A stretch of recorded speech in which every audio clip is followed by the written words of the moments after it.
So big thank you to our sponsors for making this possible: Robots and Pencils, Microsoft, AWS, our friends at ASU Enterprise Technology, and our friends from U of A. Yay! Wave, everybody. There you go. U of A, center of the house. So this event by the numbers. So we had our virtual sessions last week. Did a lot of listening and learning during those. We had a total of 31 speakers throughout this event, 26 sessions, and we have 312 registrants. So we had a lot of folks join us from overseas online, and we are a global entity. So very happy to have collaboration from our friends elsewhere. So we are on all the socials, LinkedIn, Twitter, and YouTube. No TikTok, but we do. You can go into ShapingEDU and search ShapingEDU of any of these, and you will find us. If you haven't already, please download the Whova app. Lots of opportunities to network with the folks here within that app. There you can get points for everything you do in the app as well. And who's at the top of the leaderboard right now? Do we know? Okay, we'll figure it out. Whoever's at the top on Monday gets an Oculus. Yeah, so get in there, download the app. Just want to say happy birthday to ShapingEDU. It is our 5th birthday this year. So back in 2018, yay, thank you. Back in 2018, Lev Gonick and our CIO and Sam Becker invited 130 folks from around the world to come to Arizona and surface the 10 biggest challenges facing education. So since then, we've grown to a global community of about 4,000 folks around the world from different institutions. We have education futurists, educators, students, researchers, consultants, lots of folks from around the world. So we very much appreciate diverse perspectives and like to have a lot of different voices around the table. We are now a Learning Planet Alliance partner. Where's Charlotte? There you are. Charlotte is from Paris. Hey. And Charlotte is part of Learning Planet Alliance and has been very welcoming to me into that group. So I appreciate that, Charlotte. And Learning Planet is powered by Learning Planet Institute and UNESCO. So very happy to make more global connections and do work that's aligned with UNESCO's SDGs. And while I just said SDG, I'm going to point out our acronym swear jar. So if you say an acronym, like I just did, without explaining what it is, you have to put something of value to you in that jar. If you don't have cash, like me, I never have cash on me, put something else in there. But so please, when you use acronyms, explain what they are: Sustainable Development Goals, SDG. There we go. So our code of conduct, we just ask that everyone be respectful of each other, be empathetic, and be free. Don't feel like you have a lot of restraints in how you think here. We like wild ideas and love to put interesting perspectives around the table. So please feel free to speak with folks freely and have fun. We're here to have fun. So what's in the bag? We already talked about your bag a little bit. Events produce a lot of waste, folks. I'm sure you know that because you've been to lots of events, but we try really hard not to create too much waste, as I'm looking at all those cardboard boxes in the back and wondering how we're going to recycle them.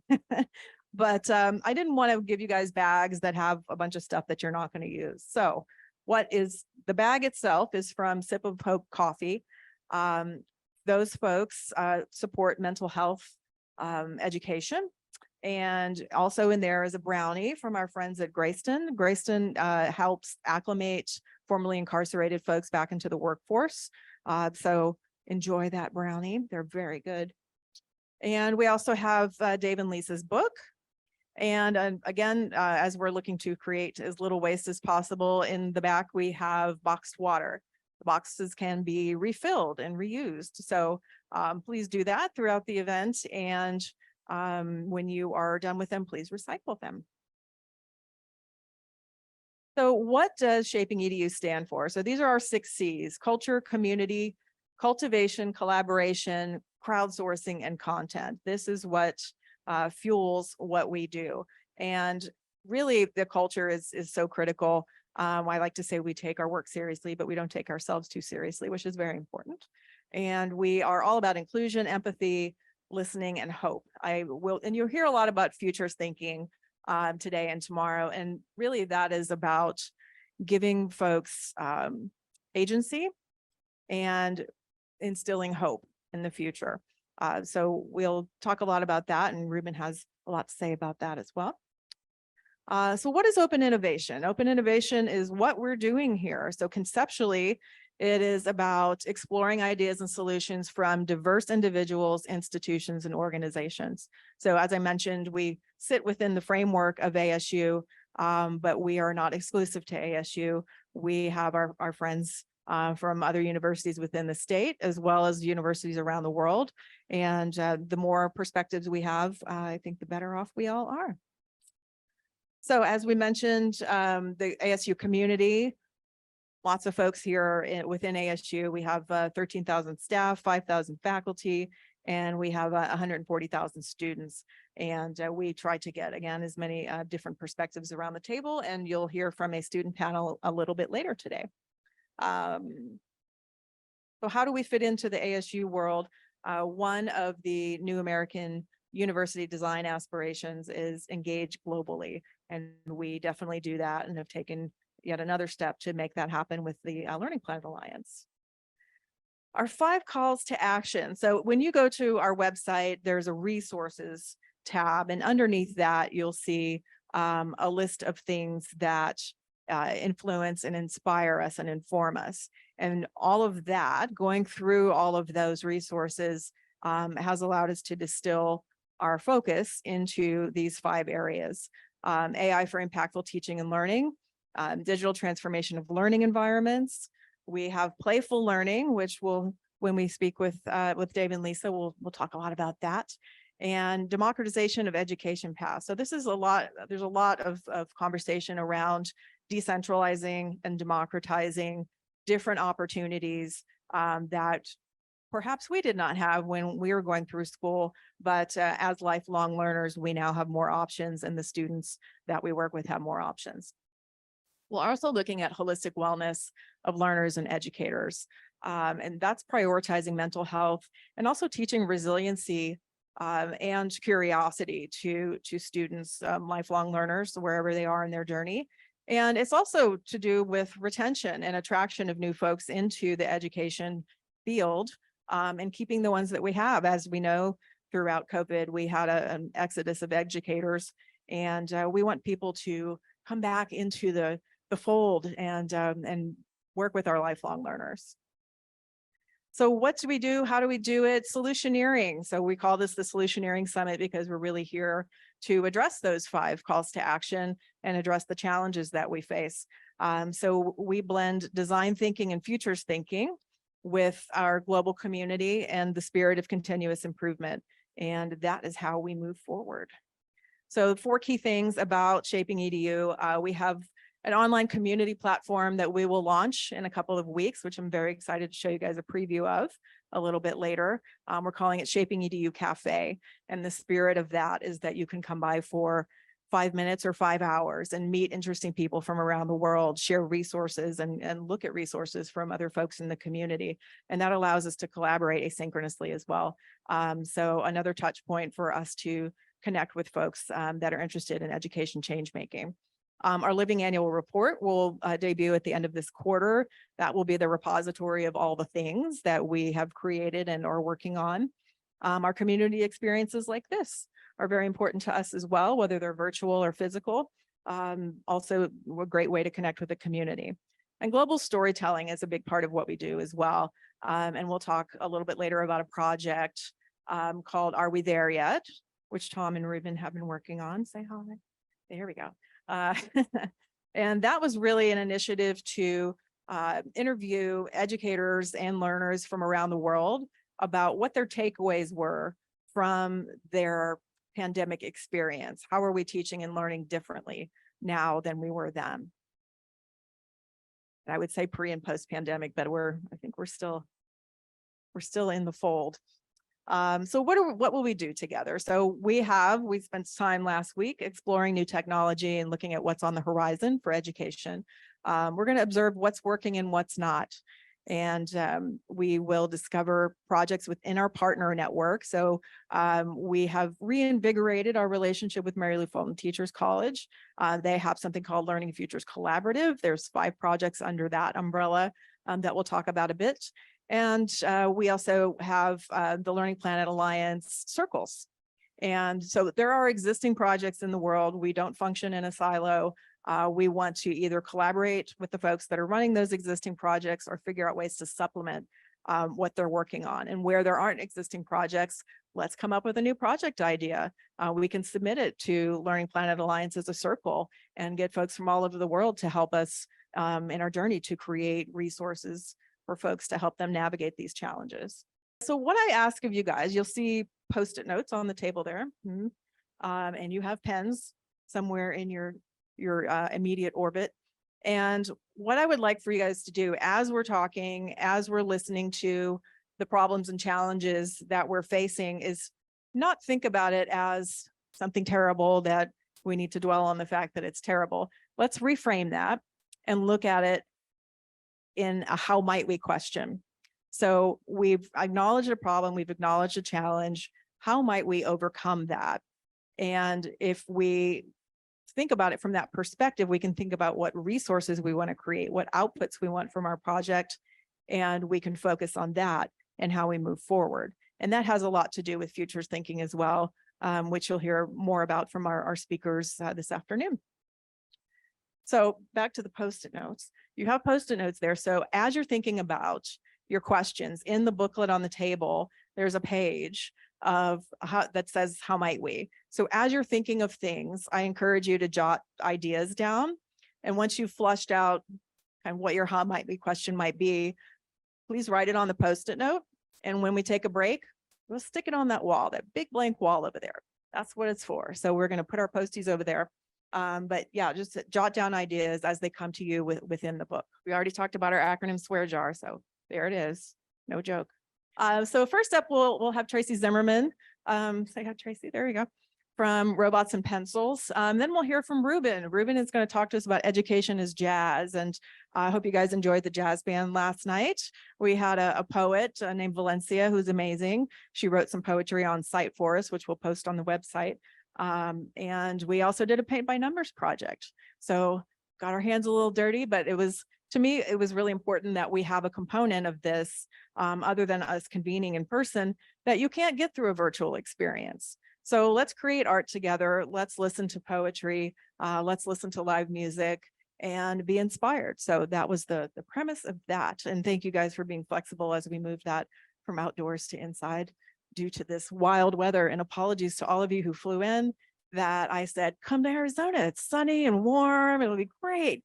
So sorry. After we meet with Ruben, we're going to have Sean join us, and Sean is going to talk about scanning the education futures horizon. So what's on the horizon for the next 50 years? What technology should we be mindful of? And then we'll hear from our friends at ASU Global Futures Laboratory. Anne-Marie, where's Anne-Marie? There's Anne-Marie. She's going to have some folks join, and they're going to talk about collaboratively shifting cultures. And then we'll have lunch. Yay. We'll have another food truck that will come. It will be right there. So we're going to have future with a side of fajitas. After you grab your lunch, come back in here, and then we're going to hear from Andrew Maynard and some students that he's bringing along from the School for Future of Innovation and Society. And they're going to talk about the future of being human. And then we're going to talk with Lisa, excuse me, and Dave about their professors at Playbook, which you have in your bag. And they'll talk about real world techniques for a more playful higher education classroom. And I have to say, of all the topics that we bring up, playful learning seems to resonate with people profoundly, because I think it's really important to bring joy back to the classroom and make sure that we are instilling hope in the future for everyone involved in the education process. So then we'll talk about our grand challenge projects, and we'll break out into breakout sessions. And the breakout sessions are really meant for you to convene with folks that share a passion for a particular topic. And in that, we will talk about your how might we questions that you're jotting down throughout the day and figure out where we want to focus our energy on what projects. So next up, we have Tracey Zimmerman. Come on down. Nice to see everybody. Before we get started, I did want to clear the air. Even though my company is called Robots and Pencils, my talk was not written by ChatGPT. So please keep in mind, if you don't like it, I'm just an ordinary human like the rest of you guys who apparently refuses to use breaking technology to make my stuff better.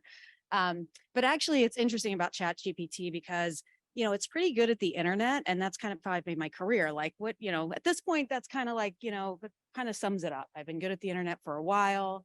And now ChatGPT is literally the internet, just all sucked into one much more user-friendly interface. And it's funny, like it's actually kind of true. I was a little bit worried that I might lose my job because I went in there towards the end of the year, right around the holidays. I was like pretty tired. And I was like, I have to write this weekly email newsletter for my team. And so I asked ChatGPT to write it for me. And this is not a joke. Okay. It was actually so good that I didn't send it because I was worried that it would like raise the bar, right? Because normally I wrote these emails like myself every week, and I'm like, oh my gosh, like people are going to actually think that, I'm not saying people would know it was ChatGPT, but I was like, now I'm going to have to be someone going to use it. It's going to write all my stuff. It's going to be better than mine. It was actually a pretty kind of a crazy feeling. And it actually stopped me from moving forward with that email. But anyway, like we're sort of like that as people, right? Like we can be afraid of this technology, even though it opens up lots of doors. It's also a little bit, interesting. So, but the good news is what we're doing today, we're talking about new ideas and creating things. I think it's going to be a while before AI can do that for us. Actually, I think there's going to be a bunch of tools that can help us. That it can help us to be faster and maybe more efficient. And there's lots of stuff if you're following all these things on Twitter about how it's helping to generate ideas, but it's not going to replace us. We're going to work together. And so what we're going to do today in my talk is I'm going to talk to you a little bit about how we take all these great ideas that you're going to come up with, the different groups today. You're going to be inspired by lots of other smart speakers and by just conversing in person with a bunch of other smart people. And then you're going to have ideas, right? And then but are those ideas any good? What should you do with them, right? And I'll add that, this presentation is focused on digital and technology product type stuff. You could probably apply a lot of these principles to other types of ideas, but that's really what we're focused on today because that's what we really know how to do. So you got an idea. And congratulations. We all have ideas. Actually, the reason why I know this is because every time I get into an Uber, people will say like, oh, I'm one of those people that talks to the Uber drivers. I also talk to people on planes. So I'm sorry for those of you, I know people post about this all the time on Twitter too. They're just like, oh, those people that talk on planes. I'm like, I might be talking about, I don't talk to people that have their headphones on. So the headphone defense does work on me. But anyway, every Uber driver, then whenever I say, oh, I run this technology services, blah, blah, blah, they're like, I have an app idea. What do you think? So that's why I know everybody has an app idea. So that's good. That's actually great. Like I said, it's going to protect our role in society after AI does everything else. But, so now what, right? Like now you have an idea. So how do you know if your idea is any good? I don't know. Let's see, how do we test it? Like I said, my presentation talk, this is really about putting the users at the center, right? So you can have an idea that you fall in love with, but are users actually going to be interested in it? So when do you bring those people in and bring their feedback in? You bring people in too early, you can bring people in too late. How do you actually do that? How do you get their feedback? What's the path to actually making your idea into like an actual thing? And how do you make sure that others are brought on board? Always a fun topic. So I'm going to talk a little bit about that. But just to set a little context, I'll tell you a bit about robots and pencils. Whoops. No. All right. Well, whatever. I guess we won't be looking at my other slide. So Robots and Pencils is a digital innovation firm. And in everything that we do, we bring together the sciences and the humanities. And we call that, the robots are our scientists, and those are our engineers, our developers, our software developers. And in every project, we also bring in our humanities people who are UX people, design thinking people. So they're like the people. We bring them together in every project. So that's the story behind our name of the Robots and Pencils. And we've been fortunate to work with lots of different educational institutions. We have almost 200 people. We've been around since 2009, so we've been around for a little while, building all kinds of different things. But this quote actually from one of our clients really just makes me proud, because one of the things that we can do is we can partner with people to actually make these ideas a reality, right? Like I said, human creativity is sort of this one thing that can't be replaced, right? But also taking those things and making them real. Otherwise, it's just inside your head. Like I have this idea I've had since I was on the institution side to build a points program for students. Somebody please steal this idea from me. It's such a good idea, but it's still stuck inside of my head. I one time tried to get my team to work on it, but I didn't follow the proper process. And so like it died on the vine. But anyway, but really, I think we have a responsibility to try to figure out how to bring these ideas to life, and also to figure out, you know, when your ideas are terrible and they should be immediately killed. I have a lot of those ideas, not that points one though. It's really good. So if anybody wants to talk about that idea, please let me know. I'll advise you for free. But anyway, so we also work with lots of different types of clients, and this is a little bit almost about idea generation. So we're fortunate kind of by virtue of our work. We work inside financial services, we work in consumer and retail goods, we've built a bunch of games. And so it's kind of an idea stew, which is really nice. It's one of the nice things about working here is you get exposed to a lot of things. Part of the reason why I think we can help people. The team said I should have a bio slide to establish credibility. And so I'm Tracey Zimmerman. I'm president and CEO of Robots and Pencils. This is my thing. I really like to solve problems. I like to come up with ideas. And I'm not just an idea person. I'm good at making stuff actually happen. My team over here on the left is probably like, no, she's not. She's good at hiring us. We know how to make things happen, but that's fine. Also good at the internet. I added that. They didn't put that on there for me. But anyway, just to jump over into the process. So again, how do we take these ideas? Points project. Anybody want to raise their hand with any other great ideas they have? They want me to continuously use an example.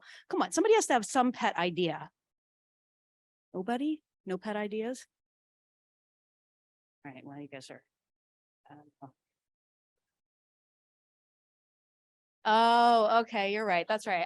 I went first because then I thought you could feel like secure coming up with your ideas because you would have a way to de-risk them and bring them to reality. So that's okay. That's very fair feedback. Thank you. Okay, I'll take it. For quality adjuncts. I love it. I have an app idea for that. I'm not even kidding. Because you think about it, you can go to an app, you can see what's available, you could have your profile. I love that idea. I love it. See, all right, we can use this example as an idea too. All right, so National Clearinghouse for quality adjunct faculty to be used across lots of different universities, right? Yeah, that sounds awesome.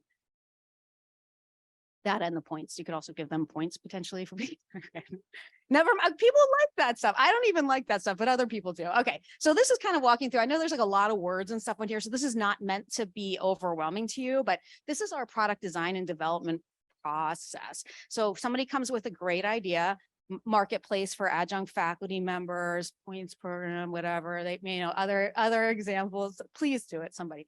Anyway, and then how do we actually take these ideas and actually turn them into something, right? And what you can actually see is we start all the way back here. There's only really two parts to this diagram. So forget about all the words. These are just examples of things you do along the way. The left side is design thinking. That's really like, what are we going to do? And then over on the right, this is where stuff actually gets built. Both of these things are hard, but if you don't do this one right, you can spend a bunch of time building something that should never have been built. Possibly my points program. I don't know. I never felt the process through it, right? And we all see these types of things happen. So this methodology is really awesome because actually way up here is even like you get into the generative idea. You don't even have to have an idea. Does anybody feel here that you're not an idea person? I mean, there are times that I've also been like, I don't know if I have any ideas for that. Well, guess what? You don't have to have an idea. Sometimes it's good if you don't have an idea because some of us can fall in love with our ideas, no names. But anyway, so even way up here, you can do this more generative and you go this process and you talk to stakeholders and do different collaborative activities that will help you to actually come up with different ideas and hypotheses and then kind of run the experiment and then actually build things. So the whole idea here is you want to fix it on the drafting board and not out at the construction site. Once you get a bunch of robots, in my vernacular, developers, building a bunch of stuff, it gets a lot more expensive to change things than if you do it up here when you're drawing things on paper or on Figma or whatever. And so, and now because of the agile methodology, there are ways to incorporate new learnings through the process, but it is more expensive as you get further down into the process. So if you never, clients will, not ASU, will come to us and say, we have this great idea. We want you to go build this thing. We tell us how to build it. I'm like, oh, okay. Like, well, how do you know it's a good idea? They're like, we just know. I'm like, I want to take your money, but I don't want to take your money. Have you thought about this? And we do, actually, fortunately, a lot of people do take us up on this. And there are definitely a lot of smart people with great ideas that we just go and build. So to kind of zoom in a little bit more on the ideation piece. So what you're really trying to do at different stages of ideation, what is, depending on where you are with the idea, there are different things that you want to do, right? So we'll just use the adjunct faculty marketplace, my new favorite idea, as our example, right? So early on, if you're just really trying to seek clarity, so for each of these things on the left-hand side, there's a way to attack it, right? This is a big relief to me. I actually am a former robot. I love to tell people that. Everyone's just like, oh my gosh, she hasn't written code for like 15 years. It's actually true also. But, so I was a developer, and so I didn't learn these sort of design thinking and UX type methodologies early in my career. And when I came into an organization that was really better at it and have actually learned a ton from my colleagues here, I was really relieved that there's actually a tool in like sort of the UX toolbox for each stage of innovation, right? So if you're really looking for clarity around what to do, you do a conceptual design. A lot of times this is very what we'll call low fidelity, aka you don't spend a ton of time on it because you're just testing the concept, right? So I think we might want to have a faculty marketplace. I'm going to sketch a couple things, talk to a couple of faculty members, and iterate from there. And then you could get into a different problem, which is, okay, now we've got this idea, but we're not sure, people aren't necessarily interested in it, or it's not hitting the problem, like where they actually see a problem. Okay, well then, so we look at that as like an adoption hurdle. They don't actually want to use this idea. Okay, we can do some iterative prototyping and like kind of keep going back around and saying like, well, what if we did this? What if we did this? And then somebody will say, oh, that's the thing that I really need. What I really need is to be able to integrate this with my calendar so I can see how much time I have to actually teach in, a given month or quarter session of my life. Tech hurdles, right? We always run it, we definitely can run into these, right? Especially in more complex environments where you've got a lot of existing technology. How do we solve those? How do we move that to the next stage? This is also part of ideation. People don't always think about this. Sometimes I'll talk to clients about doing one of these ideation sessions and they're surprised to see we have robots, aka developers, in the proposal. But the reason why is we actually want to de-risk this stuff early on, right? So Kyle could say to me, I think we might be able to pull the information for the faculty, for this marketplace. We can maybe pull the data out of Workday where we store the faculty information. Well, let's find out if that actually works before we sign up to actually do that. So we'll do like what's called a technical proof of concept or a tech spike, see if we can get that to work. Oh, it turns out these APIs don't actually work. I'm not saying anything about Workday, I have no idea, but just as an example, right? Better to know those things on the drafting board than when you're over on the construction site trying to build stuff and all of a sudden 10 developers have their arms in the air going, I'm blocked, there's no Workday APIs that work, right? So as an example. And then commit strategy, really the solution to that is sprint planning, right? So when are we gonna do which features when how are we gonna deliver these different, again, as you build out products, it's very easy to come up with dozens and dozens of really good ideas, all of which you must have the day you launch. That's called how you never ever get anything launched into production, because you have to kind of pick some initial features, get them out there, and then keep moving it forward. But as you work through and you do the sprint planning and you can build out roadmaps, help people understand what's coming in the future, you can help to gain their support so they can actually get users in your product. This is a lot of information. We can talk anytime. Okay. Got an idea. I'm working through this process. One of the things that I wanted to share with you is that as you do this, one of the most interesting things is ideas birth more ideas, right? So not only are you doing things like firming up the set of features you have to launch in this initial product, or coming up with like, what is that one thing that you have to get people to actually sign up, or what are you going to do instead of the Workday integration or whatever to launch? You'll also come up with different ideas through all parts of the process. So what this little self-reinforcing diagram is trying to show is that actually at every stage, you're going to continue to come up with new ideas, whether they're more technical ideas of how to solve a problem or if they're feature ideas. And that is why products are never done. So anyway, So it's also an interesting, and part of what I want you guys to feel is kind of like how I felt afraid of ChatGPT taking my job. I am not even kidding. I've told nobody the story except my husband. But it was actually, I'm actually afraid of it. But this can get scary too, right? And so it can be scary to be like, I have this great idea. I want to go build this faculty marketplace. I'm going to get a bunch of my peers, to sign up and get excited about this thing. But then somebody goes, yeah, that's a great idea. Let's do it. And you're like, well, what if you run out of ideas? You will not run out of ideas. And we're going to give you ways to systematically test them and see if they actually work. So I called this keeping the users at the center in the presentation, right? So another thing to be really careful of is, especially when you stand in for people, like in my example of standing in as a student, I would like a points program, or standing as a faculty member, I would like to have this marketplace.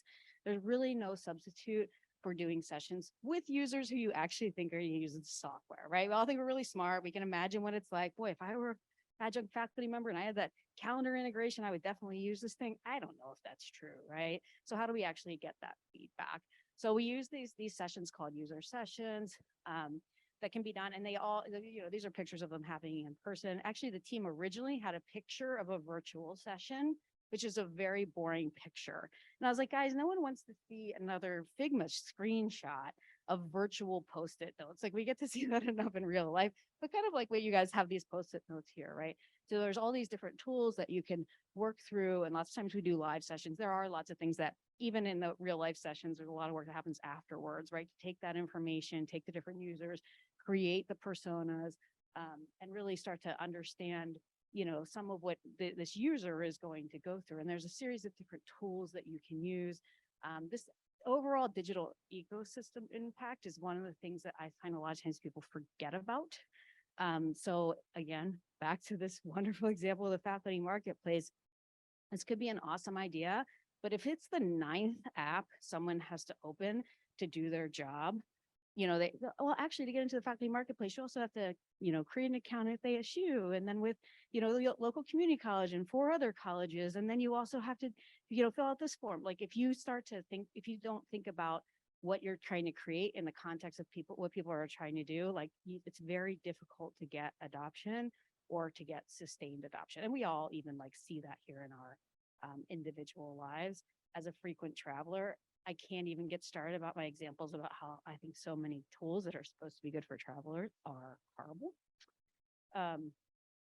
But as you do this, and if you're doing this inside of your organization, which a lot of you probably would be, or if you're using outside groups, one of the principles, and there's a lot to learn on each and every one of these things, right? So I'm kind of just giving you a little bit of the tip of the iceberg for each one of these tools, is you have to figure out how you create psychological safety, right? Because the worst thing you could possibly do is you have a room like this and you have all these smart people in here, but people feel like they can't actually share their ideas, objections. Lots of times if you're building apps for people that work for you, like, they're going to be worried about what they say, right? So you bring faculty in for the feedback on the faculty marketplace. There's like, well, am I going to get fired? And you can start all kinds of weird fights. Maybe somebody like unionizing in the back corner or something like that. Like, that's not what you're trying to accomplish in these particular meetings, right? So what are some of those things that you can do? And Stephanie, I want to congratulate you because I feel like you already did some of that here today. I think everyone should have a round of applause. You notice how her earrings go so well with her jacket? How does she even do that? But anyway, so setting precise, clear expectations and a shared goal. You did a great job. And you actually said, I'm not trying to be overly precise, because that's the DNA of this group. So great job. Demonstrate that you're engaged in listening. So when somebody brings up an idea, don't shoot it down, right? Like, don't ask for people's ideas and be like, faculty marketplace, who wants to do that, right? No, I'm kidding. I really do think that's a great idea. Showing appreciation, normalizing your own vulnerability. Like I said, I still love my points thing, but anyway, giving people different ways to share thoughts. So some people, even though I was kind of making fun of, the Figma thing, that's just because the pencils literally change tools every 6 months. And I feel like they're trying to torture me. But anyway, but some people really like to share in those digital forums, particularly actually a lot of my team is like that. They go, let's move the station over into Figma. And I'm like, no, not Figma, please, not Figma. And then I go on, they're like, and I just see all these things moving around in Figma, and I can tell it's really working for a lot of people. Some people like to, stand in front of a room. Some people like whiteboarding. So think about different ways. If you really want people's feedback, and I would posit to you that you do. Sometimes it's easy to feel like you don't want people's feedback because you already love your idea. We already love my idea. No, I already love my idea, but you have to kind of set that aside. Like you can fall in love with this idea, but you gotta take yourself out of it and let people be like, that's dumb. I don't want another app. I don't even want to work. Like this is not our highest priority. You gotta hear people out to understand, their objections. So that is the hard part of the human side, right? Like there's this whole, I think it's myth.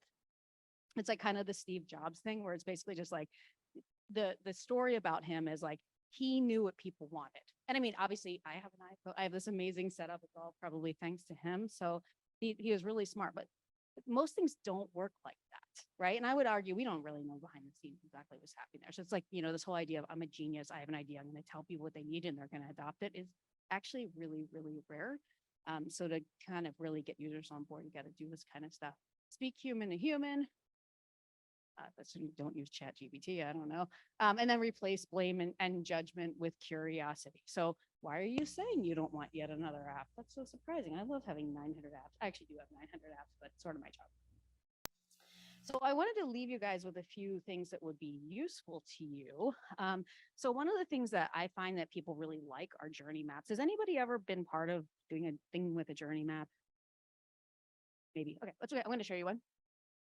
So what the journey map does for you, going back to like really creating with users at the center, is it keeps their needs and their context front and center. This is really important, particularly as you go from, let's say that we're the cross-functional team and we're doing this like, brainstorming session and we're doing all these feedback things and we have students come in and whatever we're doing, right?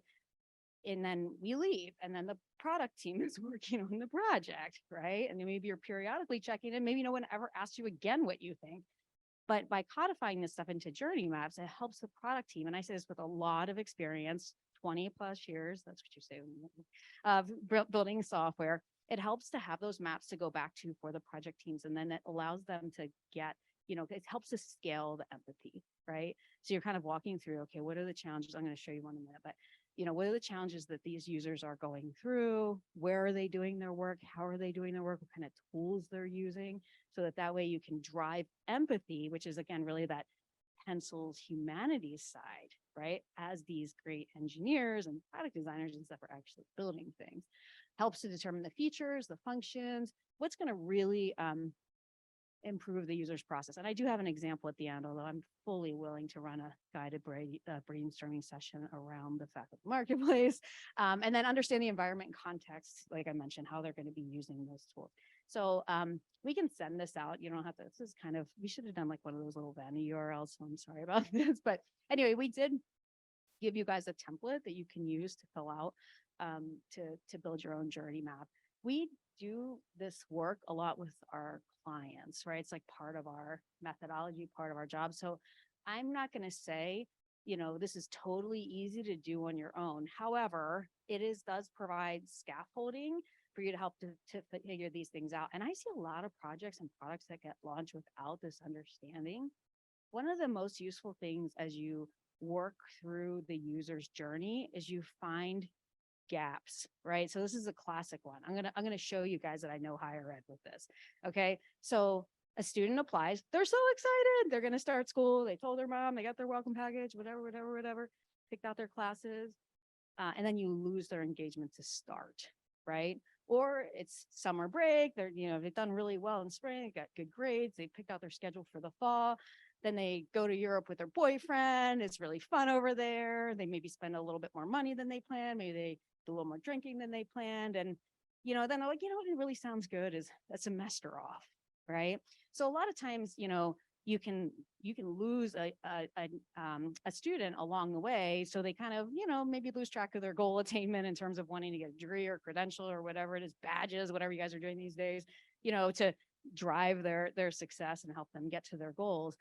So that's one of the things that you'll see in the journey is like, oh, it turns out, well, we're not at all engaging with that student from April 15th until August 3rd, right? It's like, oh, I wonder why they kind of forgot about us.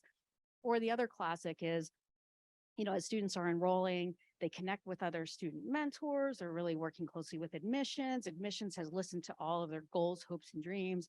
Maybe they're a returning adult student, right? And they're talking about how like, I want to show my kids that you're not too old to give up on your dreams. I specifically want to show my daughter that moms can do this kind of stuff too, and they can work and they can be moms. And it's very tiring. I know this from firsthand experience, but whatever. And so admissions is like, they're like, yeah, you can do it. I get it. I have other students who've done these types of things or whatever.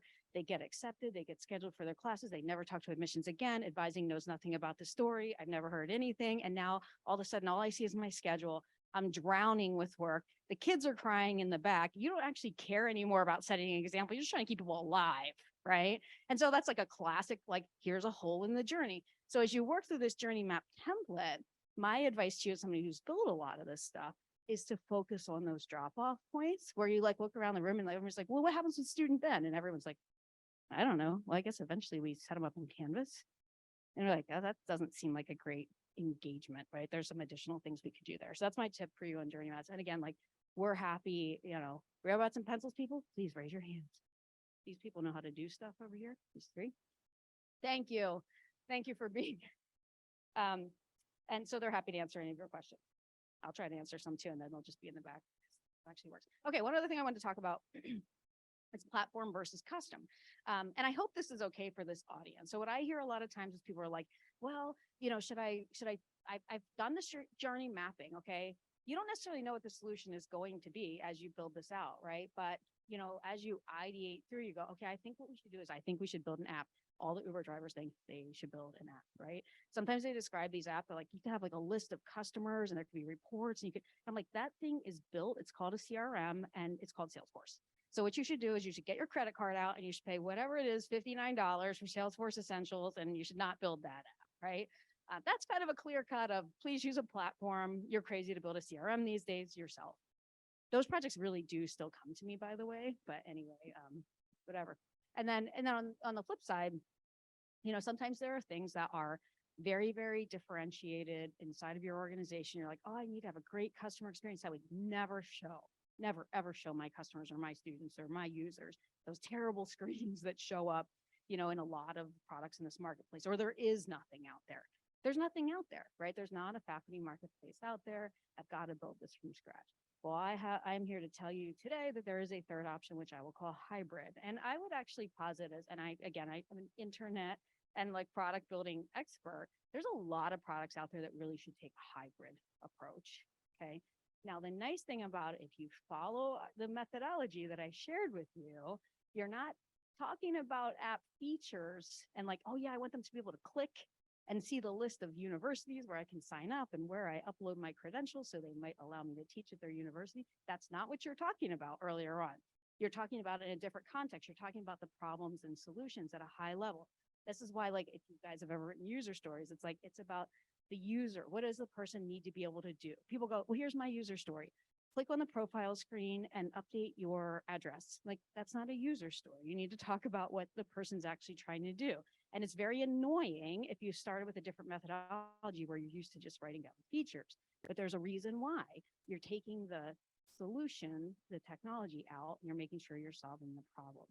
So if you do that properly, it will also lead right into a good way to do a buy versus build analysis. Okay. And I say this as somebody who I make most of my money building custom apps. And I will tell you, there are lots of opportunities to build a hybrid solution.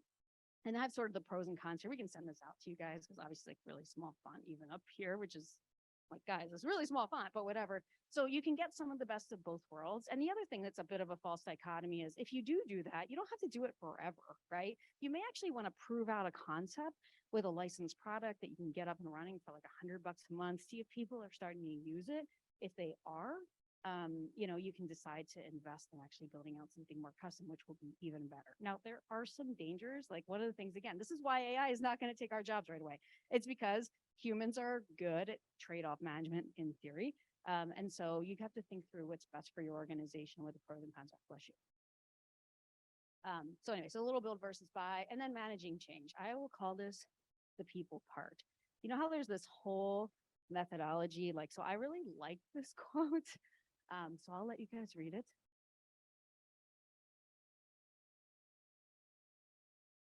there's like a whole field of organizational change management. They have terrible abbreviations.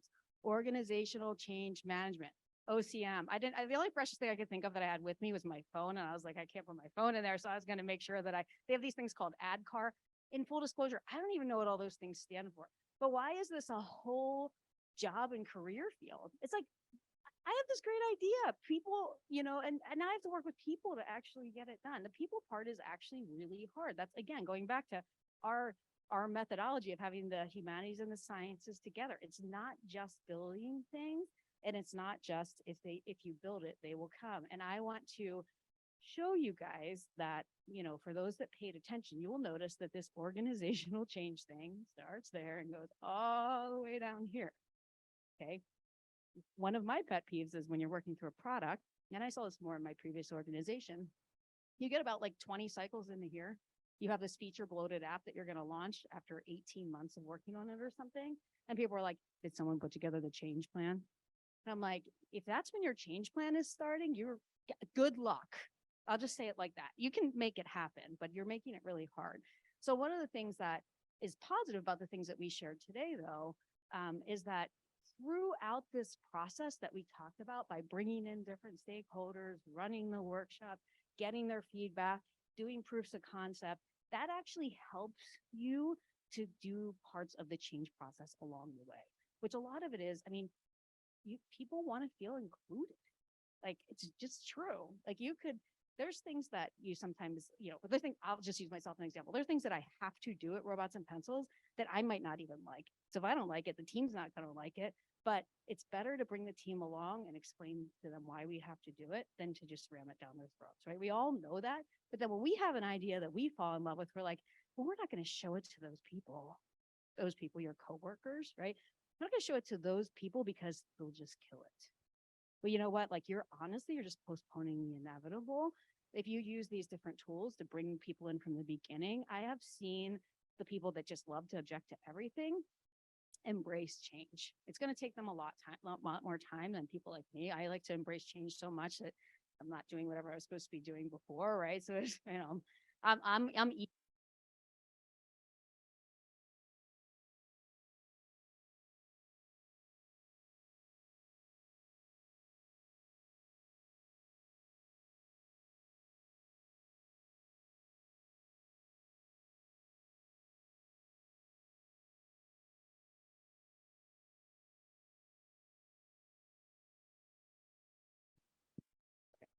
that was Stephanie's very clever way of saying you need to shut up.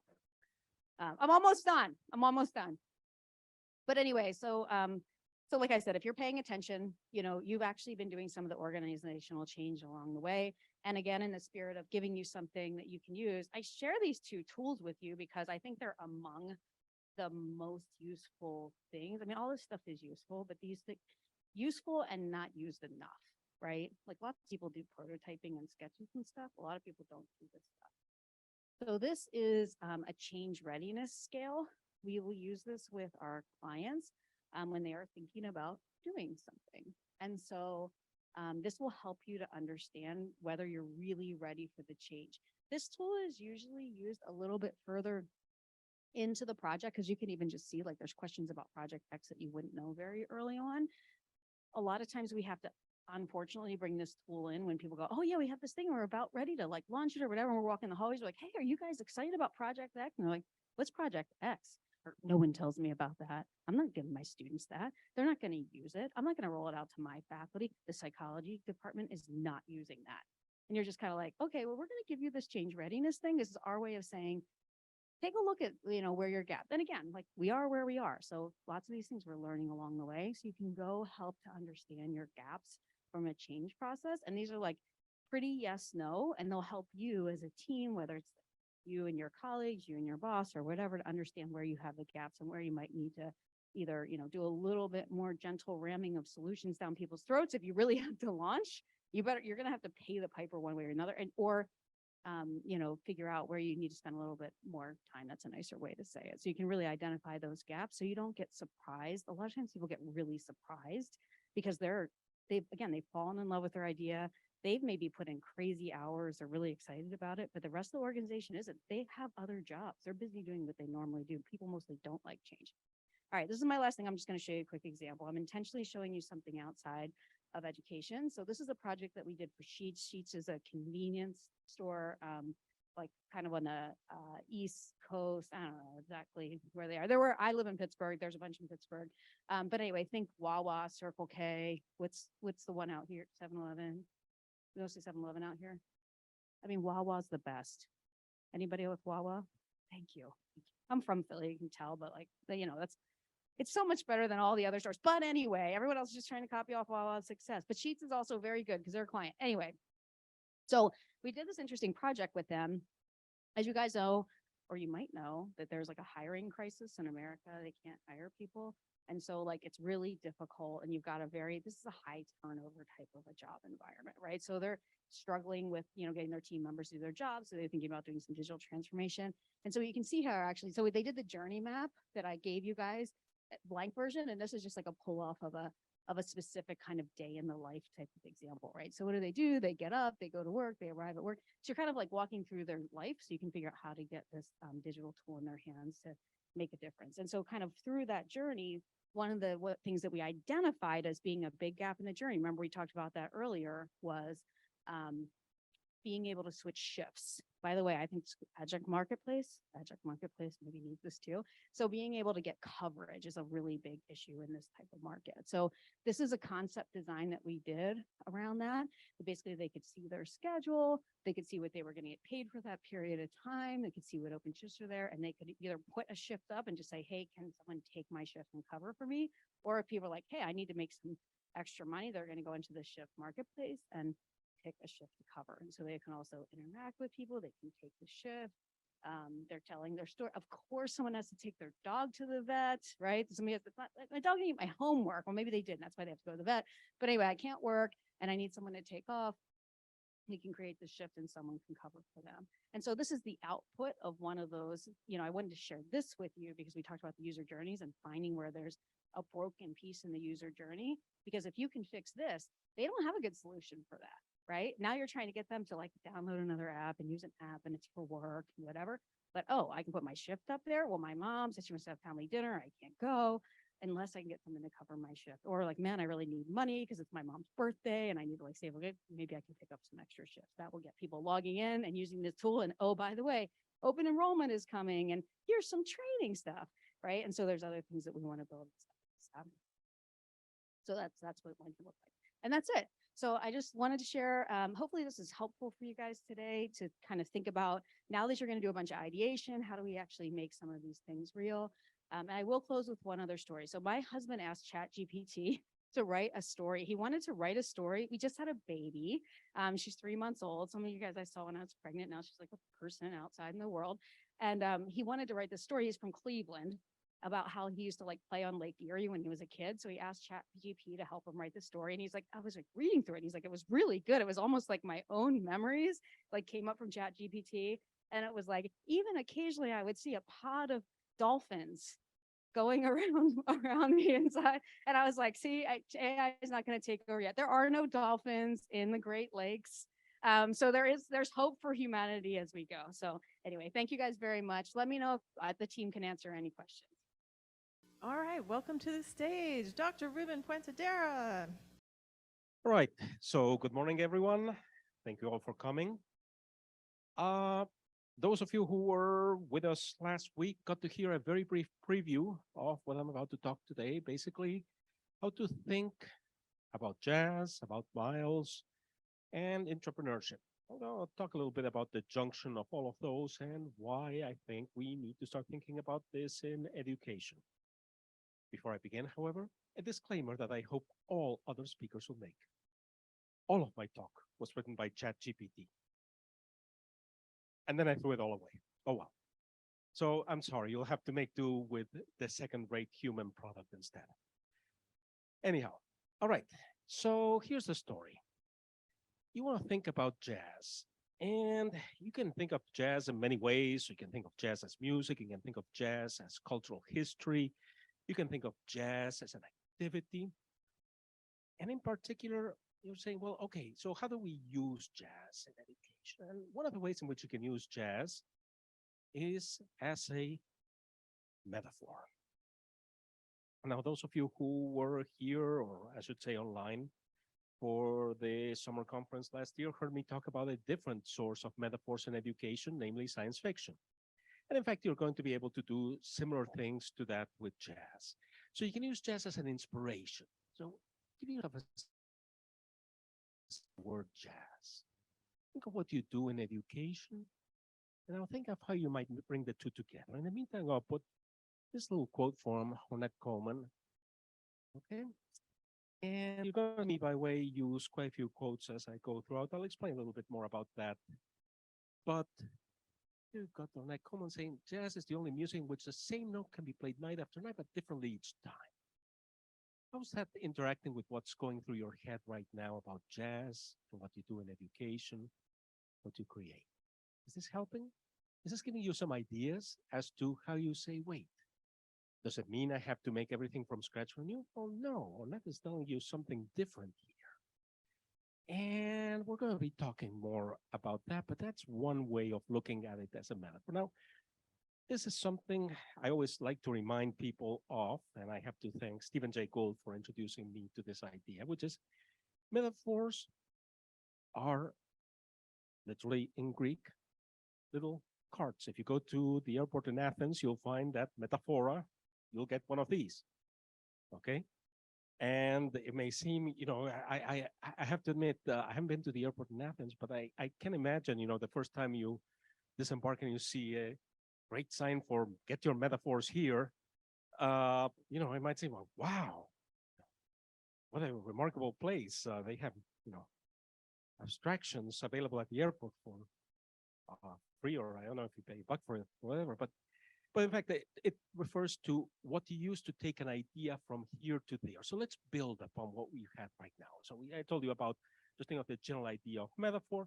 Think about what you do in terms of this idea from Ornette Coleman, and now think about how you can use this to bring ideas from one point in terms of what you do in education to another point, to a different.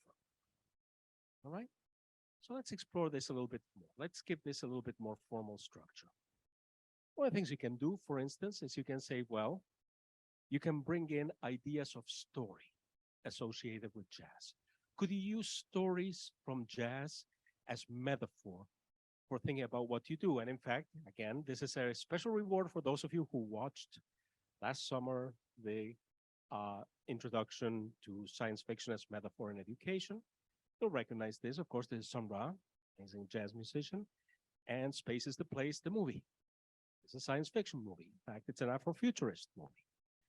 And now you can start to think about, okay, what about jazz as the base for story? What about jazz as the base for stories that start to explore different ways of thinking, in the case of Afrofuturism, about what you can tell, how you can think about the Black experience in America, how you can think about what can come next, what you can build from that, how you can think about a whole world of opportunity that opens up with that. And that's another way of bringing jazz as metaphor into the picture. But of course, I could have picked many other things, but why on earth did I pick jazz in the first place?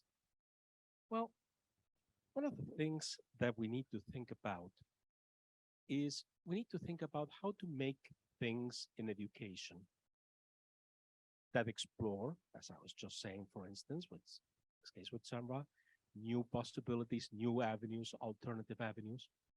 But you also want to think about things that are resilient.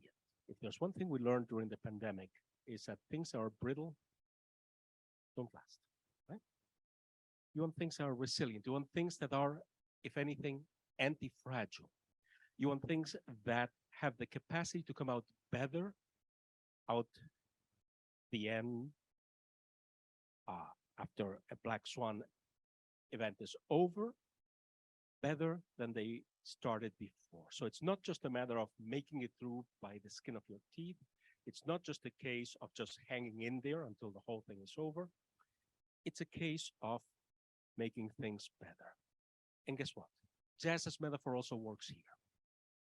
Because jazz is, in and of itself, resilient. It's anti-fragile. One of the things I wanted to show you is an idea of the scope of jazz, what it's made it through. And I was originally going to go with a traditional timeline. Okay, so I was going to show you, okay, so here we go back to the beginnings, and we're thinking of somebody like Buddy Bolden, who gets credited, probably incorrectly, with being the originator of jazz, etc. And we go all the way through from the late 19th century through the 20th and into the 21st century, and you see that jazz survives. You see that jazz makes it, and you see that jazz goes through phase after phase and changes. And here's the problem. No single timeline can even do remotely justice to the anti-fragility of jazz, to a capacity to survive, to that capacity to be plastic, to give you avenues for exploration, to, yes, even as you're playing the same note, it's different each time. So this is a visualization from the people at the design company Dorothy. And I love it. They use a circuit diagram as the metaphor for it. And this is, if you will, just the beginning. So if you like this, by the way, of course, all these slides are going to be available to you. But if you like this, do go and buy the poster. I strongly recommend it. It's pretty amazing. Okay. But this is what you're looking at. This is jazz as a metaphor for anti-fragility. This scope, not just over time, but over an incredibly complex and dynamic structure that can respond, that can be resilient, that can have multiple incarnations and yet continue to survive. But I'm going to give you one other source of metaphor for just thinking of jazz as metaphor. And this comes from the arena of research. It's what I call embodied metaphors. When you have something that is a metaphor, but that in addition to that has certain features that while you can't use them directly, can help you think, act as like a little truck that takes your ideas from one place to another. Give certain concrete characteristics that give you a new feature, call it the third wheel, etc., on that truck, etc. Then I call those embodied metaphors, things that have that capacity, that capability to give you some additional elements. And there are two relatively recent studies that are of interest here with jazz and what we're talking about in academia, what we're talking about in learning, what we're talking about in education. And the first one is the study on creativity and improvisation. One of the questions has always been, well, you know, you've got the traditional, very incorrect, okay, right brain, left brain, etc. type distinction. And, oh, if you're going to be a jazz musician, you must only have this type of use, or you must be focused in this way. Guess what? Turns out that that's dead and absolutely wrong. When you research this, and again, you can read the whole study, all these papers are open source, you'll find that what you have, and these are just some of the EEGs, you find a mix. You find that jazz creativity, jazz improvisation is not just a random thing. It's not just driven by a simple emotional response, but at the same time, it's not just a mechanical thing. It's not a, I think of this, therefore I will do that next. Guess what? It's a mix. It's an amazing blend. Now, this is why I call this an embodied metaphor. Okay, there's no guarantee that for any activity you could design for education, you'd see the same map. So it's not a direct, and now do the same thing. But it acts as an embodied metaphor to make you think about, how do you bring these two aspects together? How do you bring the aspect of this planning, this deliberate choice, this systematicity together with this, I'm going to improvise, I'm going to be spontaneous, I'm going to create something new. So that's one of these two papers. And the second paper I wanted to highlight is very, very recent, just came out a few months ago. It's on the question of what makes jazz have swing, okay? Lots of people spoke about that. Ella Fitzgerald, of course, most famously, but many others. What is it that you recognize when I play something that's jazz for you? And you say, yeah, that's jazz. what differentiates it from, I can put something else. I will avoid offending anybody by picking any one particular non-jazz musician, right? And say, yeah, that's nice, but that ain't jazz. Well, a lot of people say, oh, well, it's syncopation. Yeah, but there's plenty of syncopated music that's not jazz. Some people will say, well, it's the rhythms. Yeah, I know about the polyrhythms, etc. But again, lots of things that have that characteristic that aren't jazz. And it turns out that it's not just the downbeat or the delays, it's a combination of how those two come together. Okay? And this is a very recent study. And again, this is what you get. You know, this is just what they did. They said, okay, so you've got the original performance, you break it up, and then you delay, and then you just delay the downbeat, and then you study what it is that jazz musicians immediately can tell you, yeah, that's it. And it turns out that that aspect of delaying the downbeat is the crucial one. So this is a little different, okay? This is a question of, suppose you're thinking about tempos you might use in education. Well, we have a certain tendency, unfortunately, perhaps to go ta ta ta ta ta tum ta ta ta ta tum tum ta ta ta ta tum tum, about as unswing an approach as you might get. This is indicating that something that couples to that creativity, all of that we're trying to get at, that we're trying to use as a metaphor in jazz, might have something to do with these unusual delays, these tempos that have a certain complexity to them. And again, it's not a question of, okay, now just copy a jazz tempo in terms of how you're planning activities for what you're working with students or something like that. It's a metaphor, folks. Okay, let me be very clear. But it's an embodied metaphor because it refers to an actual characteristic of something about jazz that you're leveraging. All right. So far, so good. So at this point, I've been talking about jazz. I've been talking about jazz as metaphor. I could keep going here. But I promised you miles. So here you go. Thank you very much for that. Okay, why am I going to talk about miles? Well, several reasons, which will become apparent as we go through our next section. Because so far I've been talking about jazz as metaphor.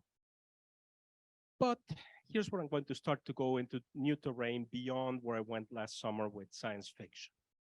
Because it turns out you can also start thinking of jazz as structure. And structure for a very, very particular reason. This is supposed to be a set of meetings about solutioneering. We're talking about constructing solutions to things, not just saying, oh my God, the world is awful. What am I going to do about it? Well, let's all just give up and go to the local bar and get drunk, right? Nothing wrong with that, mind you, but that's not what this is supposed to be about. And one of the things for me, and this has been something I've been involved in my work for many years, has been how do you use technology and education, for instance, although it's not the only one, as something to provide a solution. So I go back to the 80s, some work I was doing then, some work I did with David Laser, and we found two things. One, just throwing a technology at a problem just gives you the ooh, shiny result. Doesn't solve anything, but two, it can be used to make a difference in education. So fast forward to the late 90s, early 2000s, and I developed what's called the SAMR model. No, I'm not going to put money in there because SAMR stands for Substitution, Augmentation, Modification, Redefinition. That's the acronym, folks. And what the model says is that there is a relative impact level upon learning and learning outcomes according to how you're using the technology in education. Okay, great. I say, wonderful, I've got it. That's it. Well, no, hold on. There's a ton of technologies I can use. Okay, no problem. We can do this. Fast forward another decade roughly, and courtesy of some work done, in fact, under the auspices of the Old New Media Consortium, some research that led to the work I did on the EdTech Quintet. Again, not an acronym. Educational Technology Quintet, which basically says that, okay, you can take all major categories of education technologies, classify them in 4 or 5 categories with clear uses, clear correlates that then you can link to elements such as Vygotsky learning and so on. And then you're ready to go. Great. So we're set to go. We found the solution. We now know how to use the technology. Now we know which technologies to use. Wait, there's a problem. The problem is that when you use technology education, there's somewhat different results, very different results, unbelievably different results. Okay, I'll admit it. According to whether you're using things in a regular time or in a time courtesy of a black swan with change. Okay, so I don't have a solution yet. No problem, no problem. We'll just keep working here. And on the eve of the latest big black swan, namely the pandemic, I'm working on black swans, how to think about black swans, how to think about anti-fragility. This is, of course, the work of Nassim Taleb. And I'm saying, okay, no problem. I can figure out how to do it. And while we can predict black swans, this is some work that I've done in terms of identifying the nesting grounds from black swans. And if we couple that with some tools for analyzing, understanding black swan events, we're ready to go. I feel so good. I found a solution. We're done. And then the data comes in from the field. Oh, what's the data show? About the institutions in learning, organizations for education, etc., and the pandemic. Here's what the early results are showing. Good news for some of the models I already mentioned and some of the predictions they made. One of the predictions is that you need innovation to have anti-fragility, and that's true. In other words, if you look at organizations that exhibited true anti-fragility or processes in learning that exhibited true anti-fragility, you find that innovation is at the heart of all of them. Great. The converse isn't true. You can have incredibly innovative learning organizations, unbelievably innovative learning processes, and they still don't make it through a black swan like the pandemic. Now we have a problem, because I've spent a few decades encouraging people to be innovative, but it seems that some forms of innovation can't survive a black swan. Is that it? Do you just have to give up and say, well, go for innovation and hey, maybe you'll make it, maybe not? Well, it turns out that over the years, I've worked with various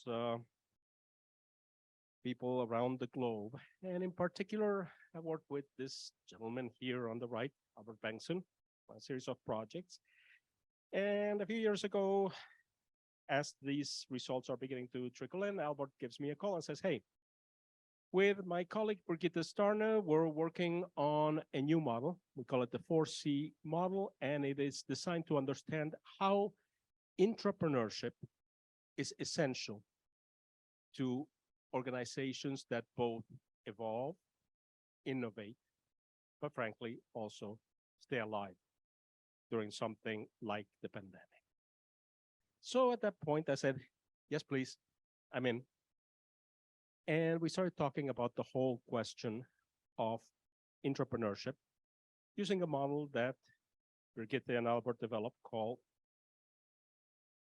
the 4C model. Now, don't worry about this. I'm going to just give you a simplified version in a second, but I figured I should be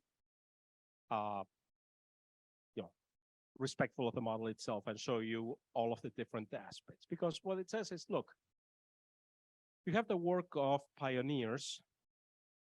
You have leadership directing different types of organizations. The original model is oriented towards businesses, but it need not be. It can be generalized to all sorts of organizations. You have a group that I'm calling cast and crew that, is the one that keeps on the day-to-day, the regular activities of the organization and so on. But a key player in all of these things are the intrapreneurs. And the intrapreneurs are those people that mediate between the pioneers that bring in new ideas into the organization, create new ideas and so on, and the rest of the organization, the leadership, the cast and crew and so on. And we've been working on research and developing this model further over the last few years.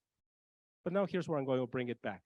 Because one of the things I've been looking for is to say, lovely model. Can we find exemplars in things that aren't certain types of businesses that show you a bit more how entrepreneurs work, why they work, and so on. And guess what? Jazz is ideal for this, because it turns out that the anti-fragility of jazz, and I'm going to now show you specific examples drawn from the quite probably most anti-fragile of all jazz musicians I can think of, namely Miles Davis, indicates that the role of the entrepreneur both can be clarified, can be better understood, but also can be used as a template for saying, how do we build upon this for education? Now, just to justify what I'm saying about Miles, this is Miles' career. All right? And it spans decades upon decades. We're talking about somebody who goes from the earliest of post-World War II jazz all the way through the late 80s. What you're seeing there are all the recordings. This is just the recordings, okay? And performance. We're not going to even get into things like sketches, explorations, and so on. And I've chosen to mark one of the very, very famous ones, okay? So the March 2, 1959 recording, Davis, Chambers, Cobb, Coltrane, Kelly, Cannonball, Adderley, and Bill Evans, which is, of course, the kind of blue recordings. But the key thing here is that this is an incredibly long career.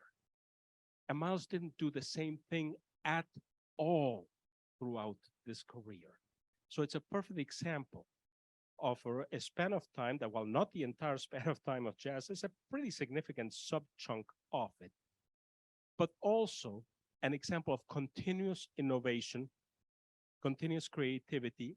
And here's the thing, it's not just a question of, well, Miles was doing this in a little garret somewhere and nobody ever heard him.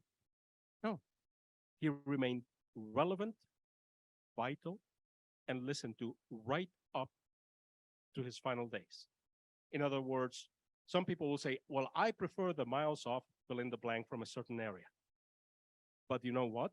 If you look at album sales, if you look at who listened to him, it wasn't always the same people listening, but there was always an audience, hence anti-fragility, and hence the capacity to continue creating. So let's look at some examples, some ideas from Miles. I'm going to pick 3 aspects that will allow us to fill in the picture of what this looks like in terms of entrepreneurship and anti-fragility. And I'm going to be using a lot of quotes here because one of the things is I find it's important to not just say, and let me tell you sort of generically what Miles said. Let's actually use what Miles and some other people had to say. So this is Miles talking about working with Coltrane.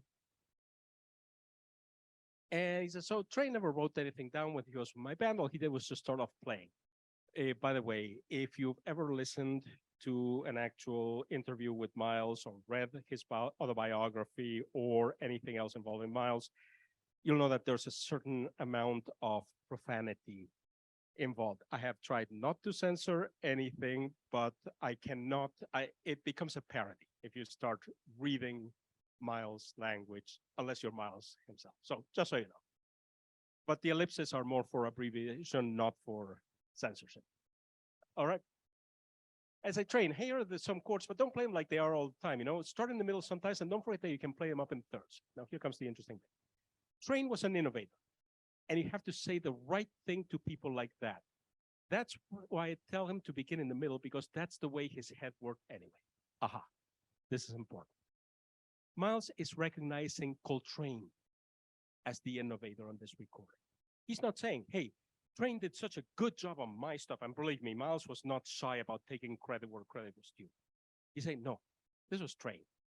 Train was doing this. What was my job? My job was to translate. My job was to figure out how to get him, as he says, what do you say? What's the right thing you say to an innovator? Right? So that's it. And we can say, oh, great. So Miles here is an entrepreneur. So part of the job of the entrepreneur is to figure out the right thing to say. Yes, but we don't have the complete picture, because I'm also going to bring in a quote here from Quincy Jones. And Quincy is talking about exactly the same period. He says, so just a couple of important things here.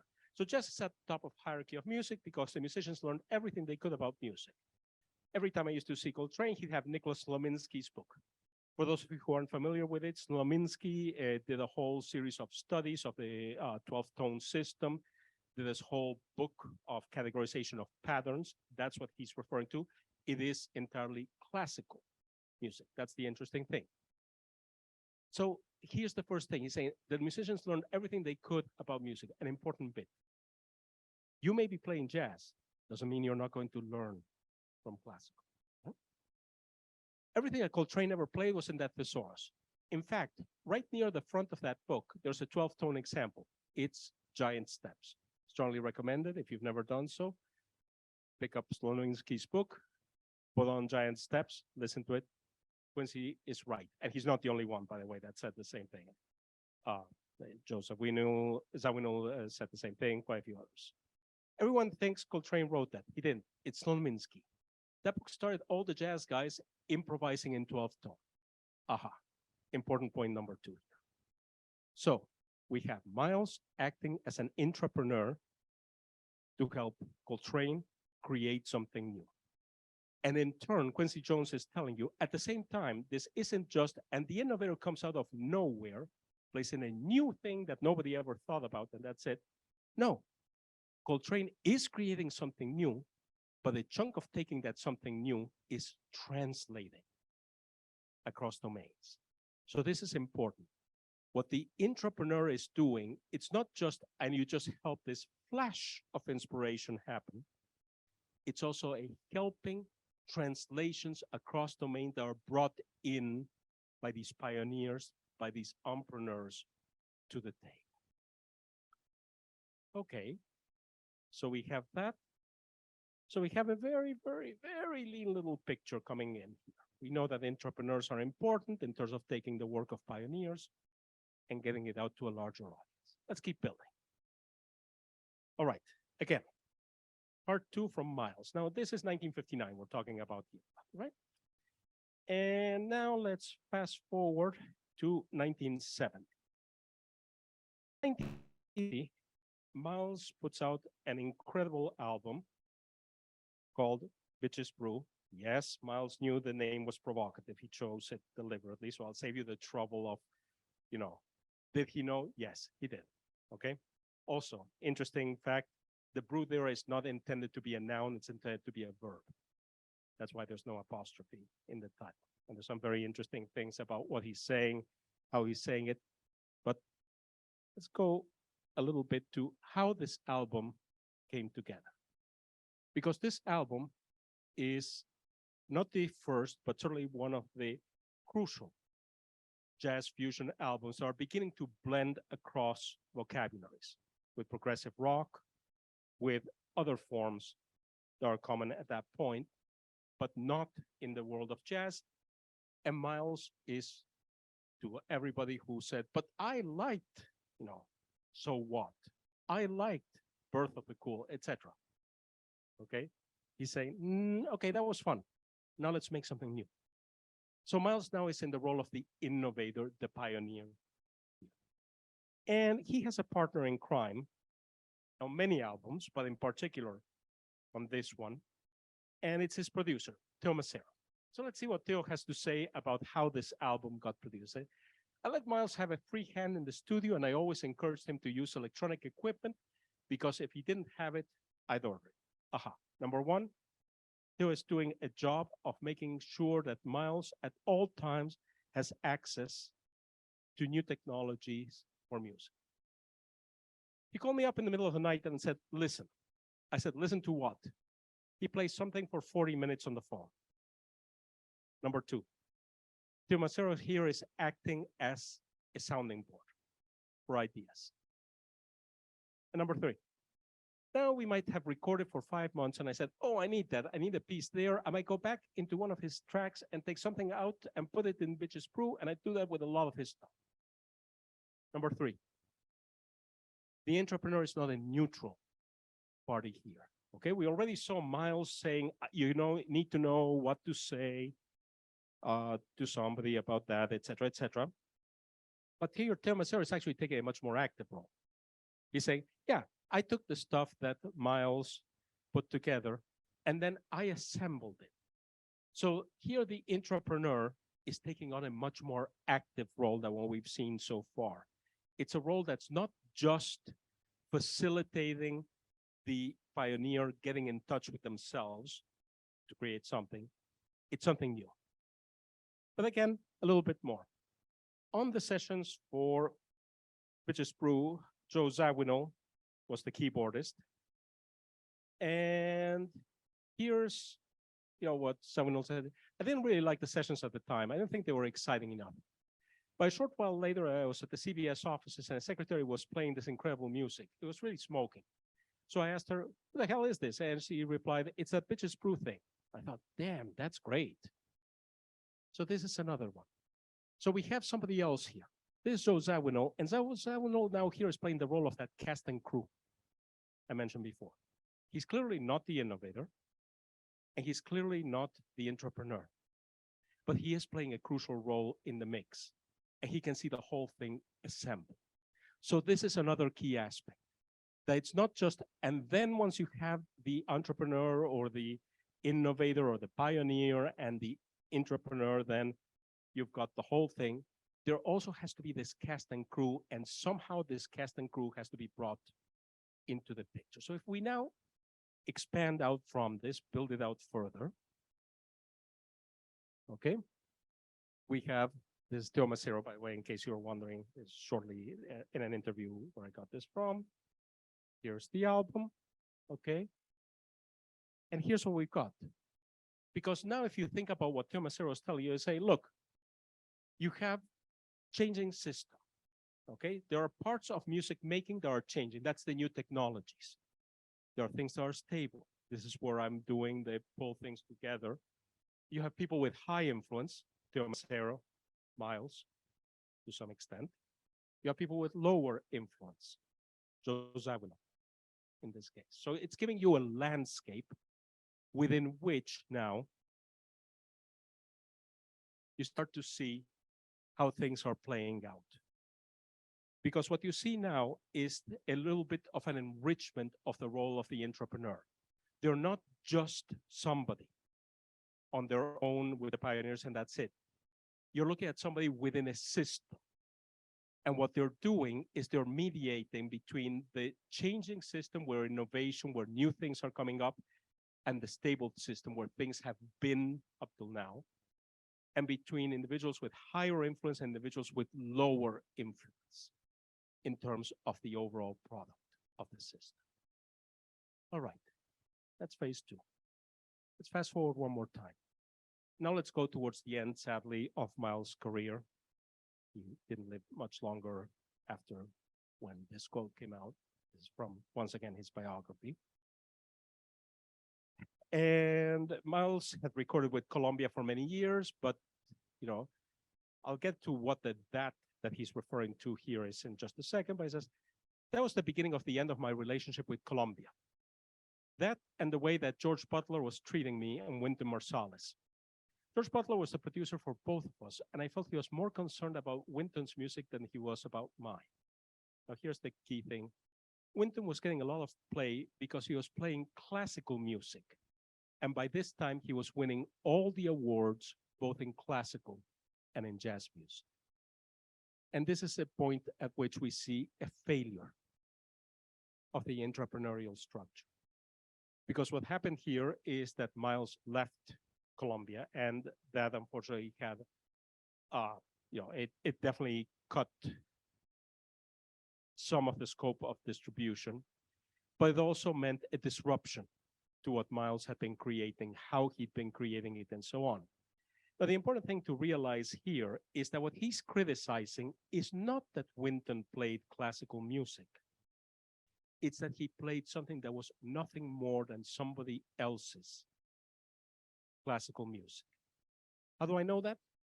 Remember I told you I was going to say what that was that Miles was referring to? Well, that Miles was referring to was this album, Aura. Aura was the result of a European award that Miles won. And as a result of winning this award, This was an album composed by a European classical composer, a Danish composer, Mikkel Borg, and Miles played with it. And the interesting thing is, if you listen to Aura, it is an incredible synthesis in yet a new direction, a new fusion of classical and jazz. And this is what Miles was complaining about. Not that Wynton Marsalis was playing classical, not that Colombia had chosen in terms of the persona of its leadership to focus on classical, but rather they had chosen to focus on traditional classicals, classical only, at the expense of what Miles was bringing to the table. And now we have the complete picture. Because now we have, within that framework, the last key piece that was missing, and that's leadership. So when we're looking at thinking about this for education, when leadership fails to take what the entrepreneurs are putting on the table, the whole thing collapses. And in fact, when I look at how many institutions have failed, despite amazing, innovative projects at the pioneer level, to carry forward and to become anti-fragile, in many cases, sadly, to even survive, that's one of the key places that failures occur. Sometimes you were missing an entrepreneur altogether. But in some cases, you had everything else except that leadership did not take that which the entrepreneurs were putting forward and make it a thing. So now, courtesy of Miles, we have the entire picture of what entrepreneurship looks like. It looks like a playing out in this structure, and you need all the pieces of this structure. You also need to view the idea of the changing system, the stable system, low influence, high influence. That's a backdrop you're playing against. You're not playing against a monolithic background that just looks like one thing. In any given point, there are things that are changing, there are things that are stable, okay? Because sometimes you'll get the innovation, change everything, throw everything out the window. Yeah, no, that don't work, okay? That also fails. But you need all of these pieces. If you're missing any of the pieces, if you don't have the pioneers, you don't have new innovations coming in. If you don't have a cast and crew, nobody can execute whatever those innovations are. If you don't have entrepreneurs, what the pioneers are bringing to the table is not translated to the rest of the system. And finally, if you don't have a leadership that actively cultivates, protects that which the entrepreneurs are bringing, it's not going to make it. And you're going to wind up losing, in fact, your pioneers and your entrepreneurs, and pretty soon you won't have anything that you'll need a cast and crew for. So that's the general structure. That's what we're working. And I want to emphasize this is a work in progress. The first book, I didn't see who won the book, is out now, and that, congratulations. And that book is oriented towards business, particularly a certain type of business in Sweden, the incumbents, which are large established companies, and particularly a very Swedish perspective on those companies. So it certainly is not written as a general audience and anybody book, but it certainly is perfectly readable, and the theory behind it is there, but you should be aware that the language is customized, tailored to that. We are in the process of both expanding the research as well as expanding the scope of other books. And one thing I'd like to announce to everybody who's here is we will get you all, even if you didn't win the contest, a copy of the international edition for the book. It will be digital, so you get the special printed edition, but we will be getting you all a copy of this because there's much, much, much more than I have time to express. And as I say, that book is for business, make no mistake. I don't want to sell it as, and it's absolutely general, no. It's oriented towards one audience, but you can look at the ideas and say, okay, using the translation that I've given you now, can you start thinking about this? And that's the last thing I want to close on. Just a couple more things to say, what I call jazz as practice. Because I said, okay, so we looked at jazz as a metaphor, and we looked at jazz as structure, the structure that describes how entrepreneurship works, how all of these transitions work, and so on. What about jazz as practice? And I'm going to show you two examples, one which is tilted more towards the entrepreneurship and this formal structure I just showed you, and one which is tilted more towards the metaphor side of things. Let's go with the first one, the harder one first. Okay, so one more quote from the Joya, The History of Jazz. If you haven't read Ted's volume, there are many, many, many critiques that can be made of it, and it still is one of the better histories of jazz out there. Absolutely, you can say that he's missing this, he's not quite thinking that. Never mind. It still is really well worth reading. But this is an important quote from Tate. It says, just look at the music's timeline. It can hardly be a coincidence that jazz first emerged shortly after the rise of the record business.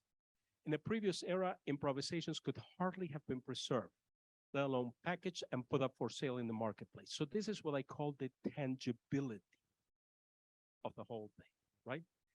Jazz isn't something that sometimes you'll get and from Africa came X, and from the plantations came Y, and from New Orleans came Z.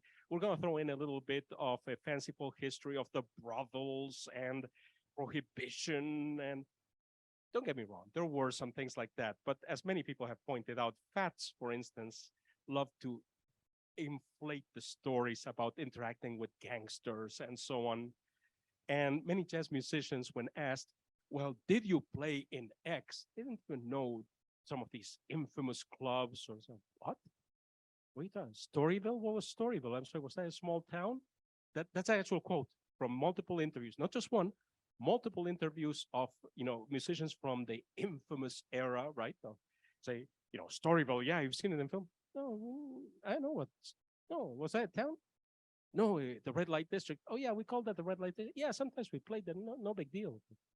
So, okay, so you have all of that, etc. But the key thing that Ted is pointing out here is saying, look, concretely, no recordings, no jazz. And that's important for you to think about because there's also a tangibility, if we're talking, for instance, about technology and education, of this technology makes that possible. This is one of the things that I fight against, and I'm sorry, it really is fight against, where people say, you could also do it this way. No, at some point, there are essential aspects of what a technology brings to the table that make a unique process possible, as was the case with jazz. As I say, I agree with Ted, no recordings, no jazz. So you have that. Okay, so with that tangibility in mind, with the idea that we have to think about this concretely for education, I'm going to just briefly put this up here and encourage you, remember you're all going to have access to your slides, to start thinking about what could I do at my institution, in my organization, in my learning context. You can take this as big or as small as you want. And think about who the key players are. Who are the pioneers? Who are the entrepreneurs? Who's the key leadership? And who's the cast and crew? You want to think about all of these. Sometimes I'll get somebody who says, I have this great idea. And it's not a bad idea, but who's going to execute it? Who in leadership is going to be the one that mediates? Who's going to be the entrepreneur? You're an entrepreneur. Are you cultivating these relationships with leadership? You're in leadership. Are you cultivating these relationships with entrepreneurs? So I encourage you to use this to start finding you here. And as I say, all of these other things, repeat, discover, all of those are important when you start getting into the details, but fundamentally, this is what I call the very hardcore approach to thinking about practice. Take your practice and start shaping according to these parameters. And again, we can get into all of these. For instance, you'll find that the reveal, the cocooning process for entrepreneurs, the process by which you develop something, and the reveal when it gets transferred to leadership are important and they have certain characteristics, but you don't need to get to that just yet. Start thinking about who plays these roles, why, if somebody is missing, what do you have to get to somebody to be there or to a structure to be there? It doesn't need to be one person. It can be a group of people. It can be a team. And if it's not there, should you go in another direction because you just can't do it? So that's the hardcore. But now I want to show you for the closer, a slightly different way to take the jazz method. And that's to take it in the direction of saying, well, you have these technologies that you're playing with. And these days, the technology that I think is actually in the category of makes this type of substantive change that you cannot just say, yeah, we could do it with or without, is AI. And what I want to encourage you here is to use, let's go back to jazz as metaphor, and use the idea of jamming with a technology as a way of exploring, as a way of developing it, as a way of developing ideas with it. So for instance, this is for a project I just did for a conference a few months ago in Sweden. These were the topics that were presented at the conference, and I was asked by the organizers to remix them for a serious gaming session during the conference. So this is what we have, right? These are the topics. And one of the things I started thinking is, well, because AI ran through all of these, I said, could I use AI to get some deeper insights and to share some of those insights with people? So I use Stable Diffusion, which is a generative AI for image generation. And one of the things about Stable Diffusion is that it is based on the analysis of a very large biobank of images. And in a very real sense, when you start to ask Stable Diffusion to generate images around the topic, you're getting a cross-section of the body of images that was used as a cross-section of what's out there in the culture. And I said, well, okay, so I'm jamming with the AI to say, hey, show me what people think about when they think about the metaverse. And after analyzing a few hundreds of images, looking for common patterns, this would be a representative image.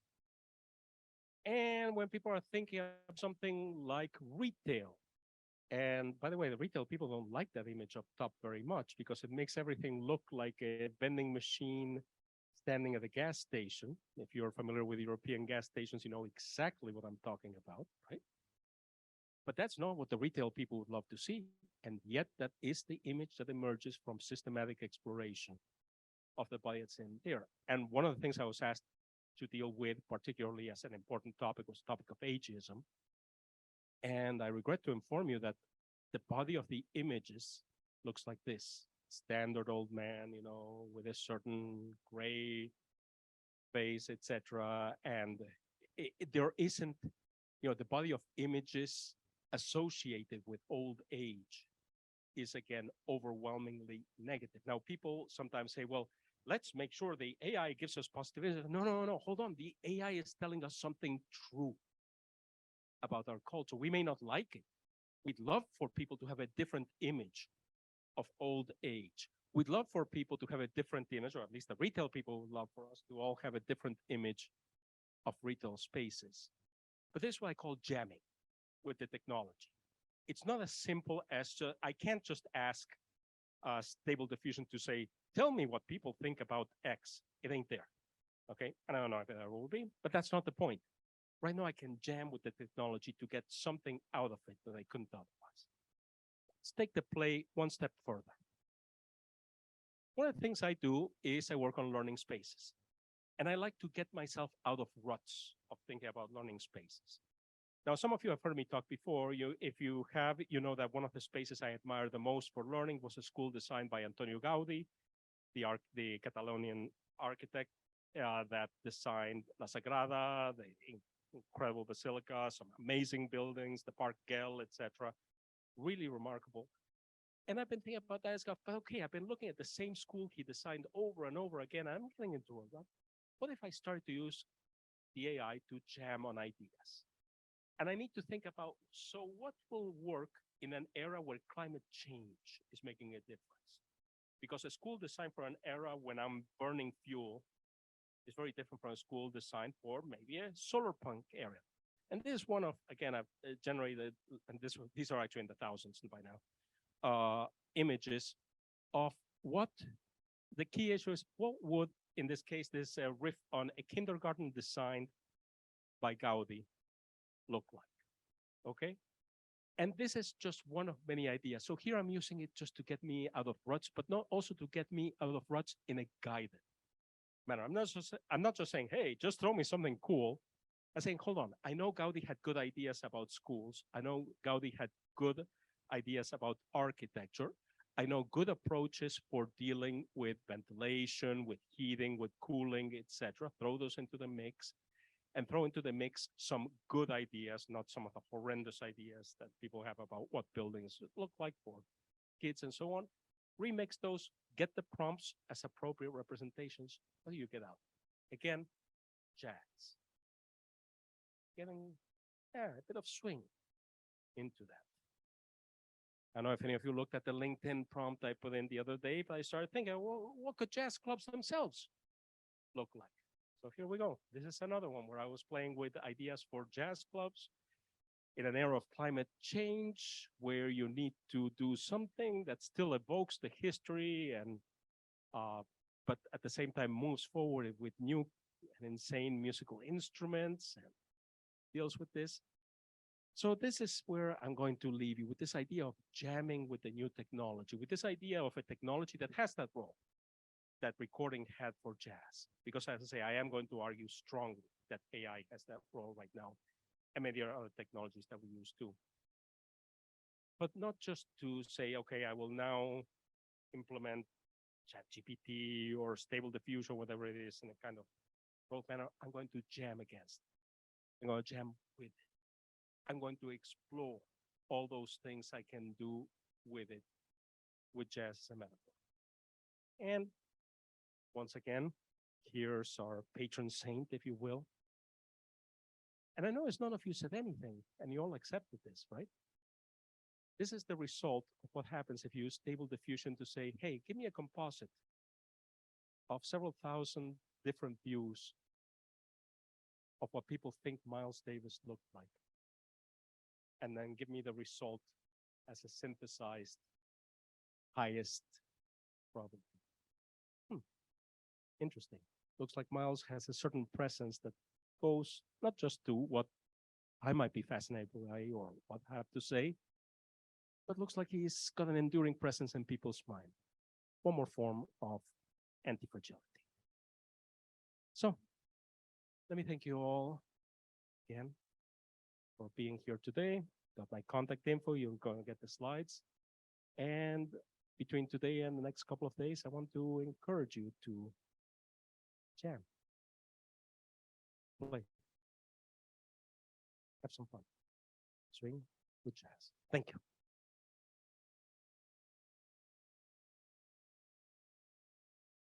Next up, we have Dr. Sean Leahy. All right. Well, thank you. First of all, thank you, Stephanie. And just to set expectations, I do not have any books to give away. So I just want to set that expectation up right up front. And I'll follow Ruben also with the statement that there was no ChatGPT used to generate my talk. Now, the question is, which one would have been better? I don't know. We'll explore that one together. However, this is me. So I'm Sean Leahy, the Director of Creative and Emerging Technologies out of the Learning Experience team at Enterprise Technology. And if you've heard me talk last week, we talked a lot about becoming a citizen futurist. You also know that I never pass up an opportunity for a shameless plug for the Learning Futures podcast. So if the topics that I'll cover today are interesting you, or you want to learn more about the work that our colleagues collectively around the world are doing in the spaces of futures and education, feel free, please give that podcast a listen. We're just about to launch our 5th season. So what I want to do today is, again, if you just quickly scan, you can throw your hand up. Was anyone at my talk virtually at the virtual ShapingEDU session last Thursday? Okay, pretend you weren't there, because this will all be brand new for everybody then. No, so last week we talked a lot about the idea of engaging as a citizen futurist. How can we start to engage in future work in our own context? Today is a little bit different focus, but we're going to cover some of the same aspects and tools, and bridging towards, if you looked at the schedule, tomorrow I'll be joining you again to work on some actual methodologies and things like that to work through those. But today is more about understanding the why it's important to pay attention, to start to engage in futures work throughout what we do. So first off, this first section, I've split today into 4 sections to hopefully keep myself moving fast. And also, the closer I realize we're to lunch, I get more and more nervous that I'm going to get caught in a stampede, and I don't want to be in the way of food, refreshments, or lunch. So the first idea here is understanding, like, what is so important about ensuring a sustainable futures? Well, a lot of the work that I do and the research that I'm mostly engaged is in this era that's known as the, excuse me, that's known as the fourth industrial revolution. Sometimes you'll hear it referred to as Industry 4.0. But this is really as we're leaving sort of the information age and moving into this new era that's sort of marked by the convergence here of physical, digital, and biological technologies, to some extent, right? Even challenging the notion of what does it mean to be human. And I was thrilled to see that there's also going to be some talks later today, also kind of, and maybe even tomorrow as well, sort of exploring that same idea. What is it to be human with these new technological changes? In this area, though, one of the three key pieces that I'll kind of touch on real quickly is what is making this fourth industrial revolution so different and thus being so prescient for us to pay attention to, and for people like me to come talk to you kind of endlessly. I'll talk your ear off about this, is these three things: that the new disruptions, whether they be technological, or even you could even make the case whether they be natural in terms of environmental change as a result of us, the Anthropocene, is the velocity, the scope, and the system's impact, right? How fast these things are coming, how large they are, and the fact that they are either creating or disrupting entire systems. And while doing this, they're creating this environment. I'm not using I'm going to stay away from as many acronyms as possible. I don't want to be guilty of that. This idea of a volatile, uncertain, complex, and ambiguous landscape where change happens quickly. And we as humans are not that good at adapting to change. It's scary. But one thing that we need to keep in mind is that these changes are not isolated, right? Oftentimes we think about them only in our own context. As you've heard in Ruben's talk, you've heard in other talk, you'll hear in mine today, tomorrow, that this idea of these technologies are not neutral entities, right? In many ways, they are mirrors. They are implicit with the biases. They are value laden, right? By those who create them. In many ways, you can say every technology created is a mirror of the society to which creates it, right? Good or bad, right? They become culturally embodied when integrated in practice. So as we move forward and as we're thinking about this in the context of education, right? How are we handling these new technologies that are emerging? Are we embracing them? Are we jamming with them? Or are we turning our backs on them? Are we scared of them? Are we running away? That all of these technologies, right, have the capacity to restrict or transform learning depending on how we approach them. So if we think about kind of backing up and looking at where does uncertainty come from? Well, in our own lives, right, you can point to a lot of different places where it's coming from.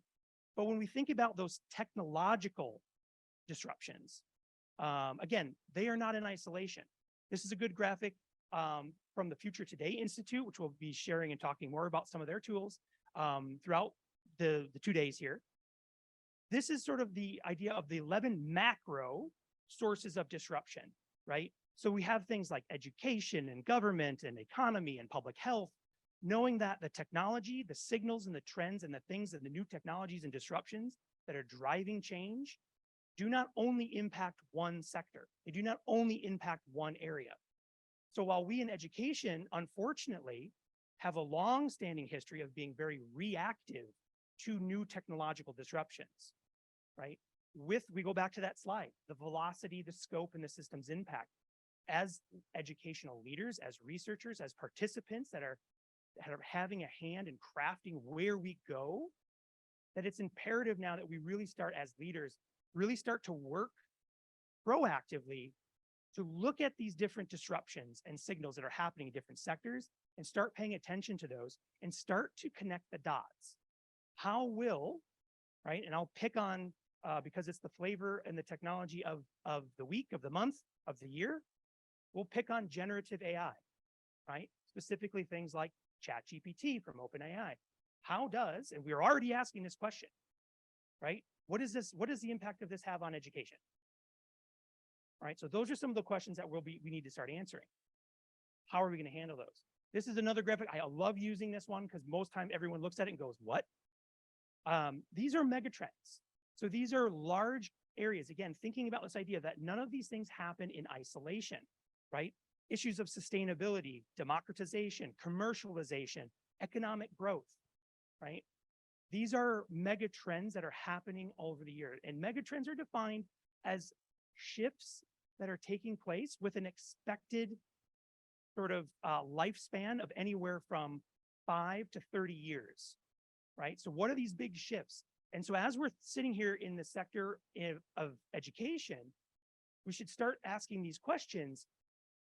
How does economic growth going to impact, like for me, for example, if you're a faculty member, you're teaching at the higher education university, right? What role is the university going to play in 50 years, 100 years? Let's have fun. 300 years. Do universities exist? Does a K-12 system like today exist? Right? These are some questions we can have fun with, but thinking about things like globalization. How is that going to change education in the next 30 years?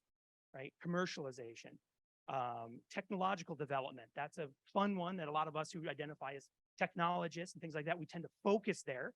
But understanding that all of these megatrends are existing and that they're not in isolation, and that developments that happen in one sector around the world, whether it be a geopolitical situation, a new technological advancement, climate change events, natural disasters, these have ripple effects that impact all of us as a global society. And this is another quote that I often use. So if you were with me last week, you saw it there. But it's worth sharing again. Professor Klaus Schwab is one of the foremost sort of researchers on the fourth industrial revolution, also the CEO of the World Economic Forum, with a great quote that from the perspective of human history, there has never been a time of greater promise or potential peril, right? Again, understanding that the velocity, the scope, and the system's impact is moving and moving fast.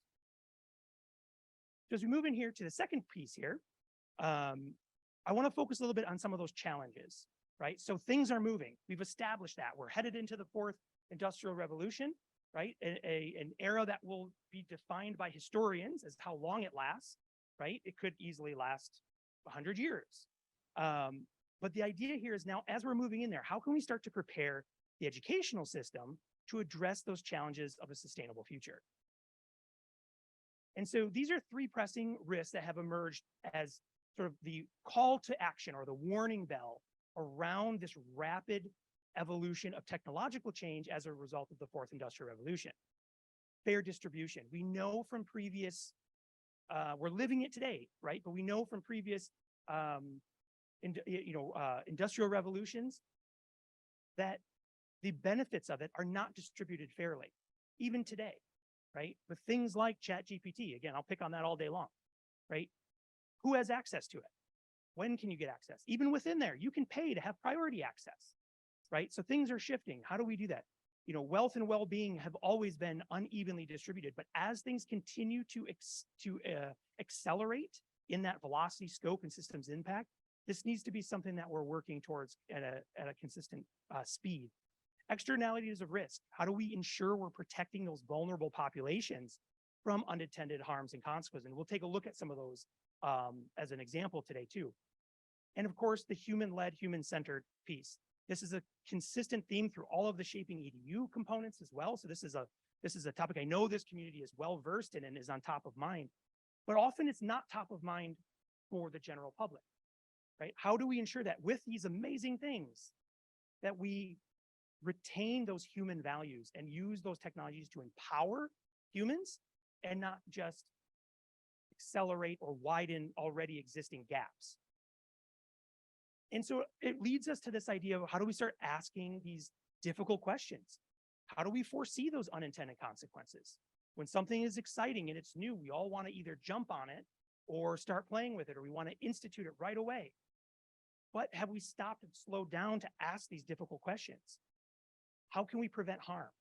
Do we know where the harm will be, right? Thinking about how we can tackle bites of wicked problems, knowing that the problem itself might not be solvable, but we can take small portions of it to try to work towards them to make progress. And of course, addressing the human impact on climate, the Anthropocene, right? We have made the largest impact on this planet from a climate perspective as humans, as an output of our activity, right? Even something, again, I will pick on ChatGPT. The founder of OpenAI said that a single ChatGPT search was about 10 times the cost of a Google search. But a lot of us don't stop and think about the actual environmental cost of every time we type in a search, right? The amount of electricity and computing farms and energy that's being used to drive these systems, right? And we can have a whole nother conversation about blockchain, right? And crypto mining and the damage that that has caused. So some of us who don't have any investments in blockchain, we're sort of filled with schadenfreude. Is that market totally tanked?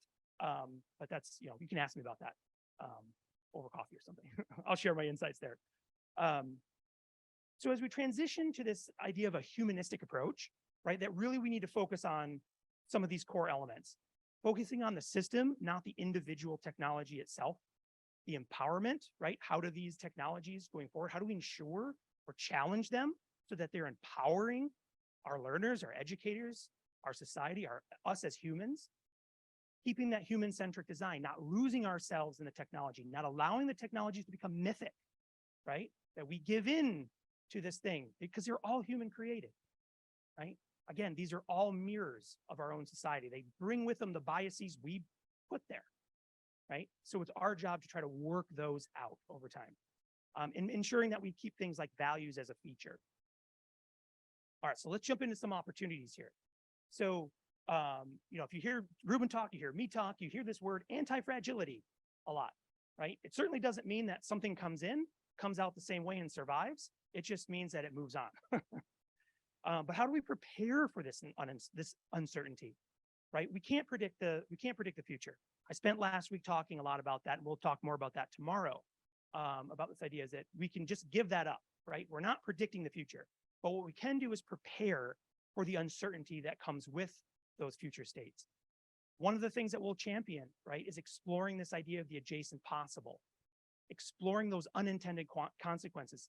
I really like, Ruben, the way you would put it today of jamming with that technology, playing with it, trying it, looking for the ways that maybe it wasn't intended for this. Long standing, I mean, everything, a classic example, I used to use this in class a lot, is email, right? How the different ways we use email than it was originally intended, right? I'm guilty of it myself. I'll send myself a file instead of using file storage as backup. So I have proof that it was done, right? But thinking about all the different ways that we can use technologies in the shadows of its initial design or intent. And working to differentiate between things like signals, drivers, and trends. And this is where we get back to this idea of becoming a futurist, is using some future studies methodologies and practices, knowing that we're all good, you know, we're not necessarily good at doing this on our own. And that's why we have some of these tools that are available for you. So just a real quick recap. So some of the core of future studies, right? It's an academic discipline, and its founding tenet is essentially this: to define probable, plausible, and possible futures, right? So thinking about the different things that could happen in time. When we have, you know, probable outcomes, these are the things that are closest to us, right? There's a really high probability that lunch is on its way and you will have that. You know, plausible, things are a little further out of the reach. We can see things happening, but there's a lot of different things that might happen along the way. And the possible is the fun one. Usually this is where a lot of science fiction gets its roots, is thinking about, well, let's break the rules of what we know today and tomorrow and really imagine, right? What could be possible, utopian or dystopian? Why the humans, why we have a tendency to always more so navigate towards dystopian? That's our own societal mirror, perhaps. But still, we have this opportunity, right? How can we imagine these states? And then start working about how do we get there, or how do we stay away from some of those futures? So engaging in futures thinking, right? What it is not, predicting the future, what it is, this mindset and philosophy based on that future studies sort of undercore or foundation. And it's the act of evaluating those global trends. What is coming up? What is out there? What is new? And informing strategic plans to handle that uncertainty, right? So it's on the forefront of every mind. Every academic institution right now is grappling in some way with either OpenAI directly, or the ChatGPT fallout of Bing and all these other things, or maybe more broadly AI, which is a tough one because it's such a broad field, and certainly generative things, right? Stable diffusion. It's winning art contests. Humans freak out when that happens. We don't know how to handle these things. And so futures thinking gives us the ability in the framework to start thinking about that. And again, real quickly, why would we use futures thinking as we're looking at all of those trends, scanning those horizons of these new disruptions, right? It allows us to evaluate those trends and think about how we handle that uncertainty. It strengthens creative problem solving, provides opportunities to explore those ill-defined problems, reduces future shock, and promotes hope rather than fear. That's probably my favorite aspect and the one that I usually try to push the most. And that's what we'll be doing tomorrow, is when we get into that. We'll be looking at how do you become a participant to reduce that future shock, to feel like you can have an impact. You can start to shape what that future might look like. Of course, you have tangible outputs as well. You can build assets that can contribute to strategic development and planning, right? How do we handle academically using generative chatbots, right? That are using a statistical method to see what word follows the next one. No real intelligence behind it, but it's cool. And we use it. How do we use it? And it also creates a safe space like we're doing now to pick on these technologies and talk about them and pull them apart without anyone getting their feelings hurt. Well, hopefully. If anyone in here was like a supporter of OpenAI or whatever, you're probably not feeling so good as me. I'm picking on your friend. That's okay. It's a big fight. They just got $10 billion from Microsoft. They're all right. So for this last section here, I want to talk about, we're going to kind of zero in on a few things. I call it mega trends and strong signals to watch. Also could have titled this the things that keep me up at night. And I've tried to keep this very light. I've been accused in the past of giving these futures talks that leads everyone going, oh man, it's like a Black Mirror episode. And I'm like, no. But there's lots of hope and there's hope and we're reducing future shock.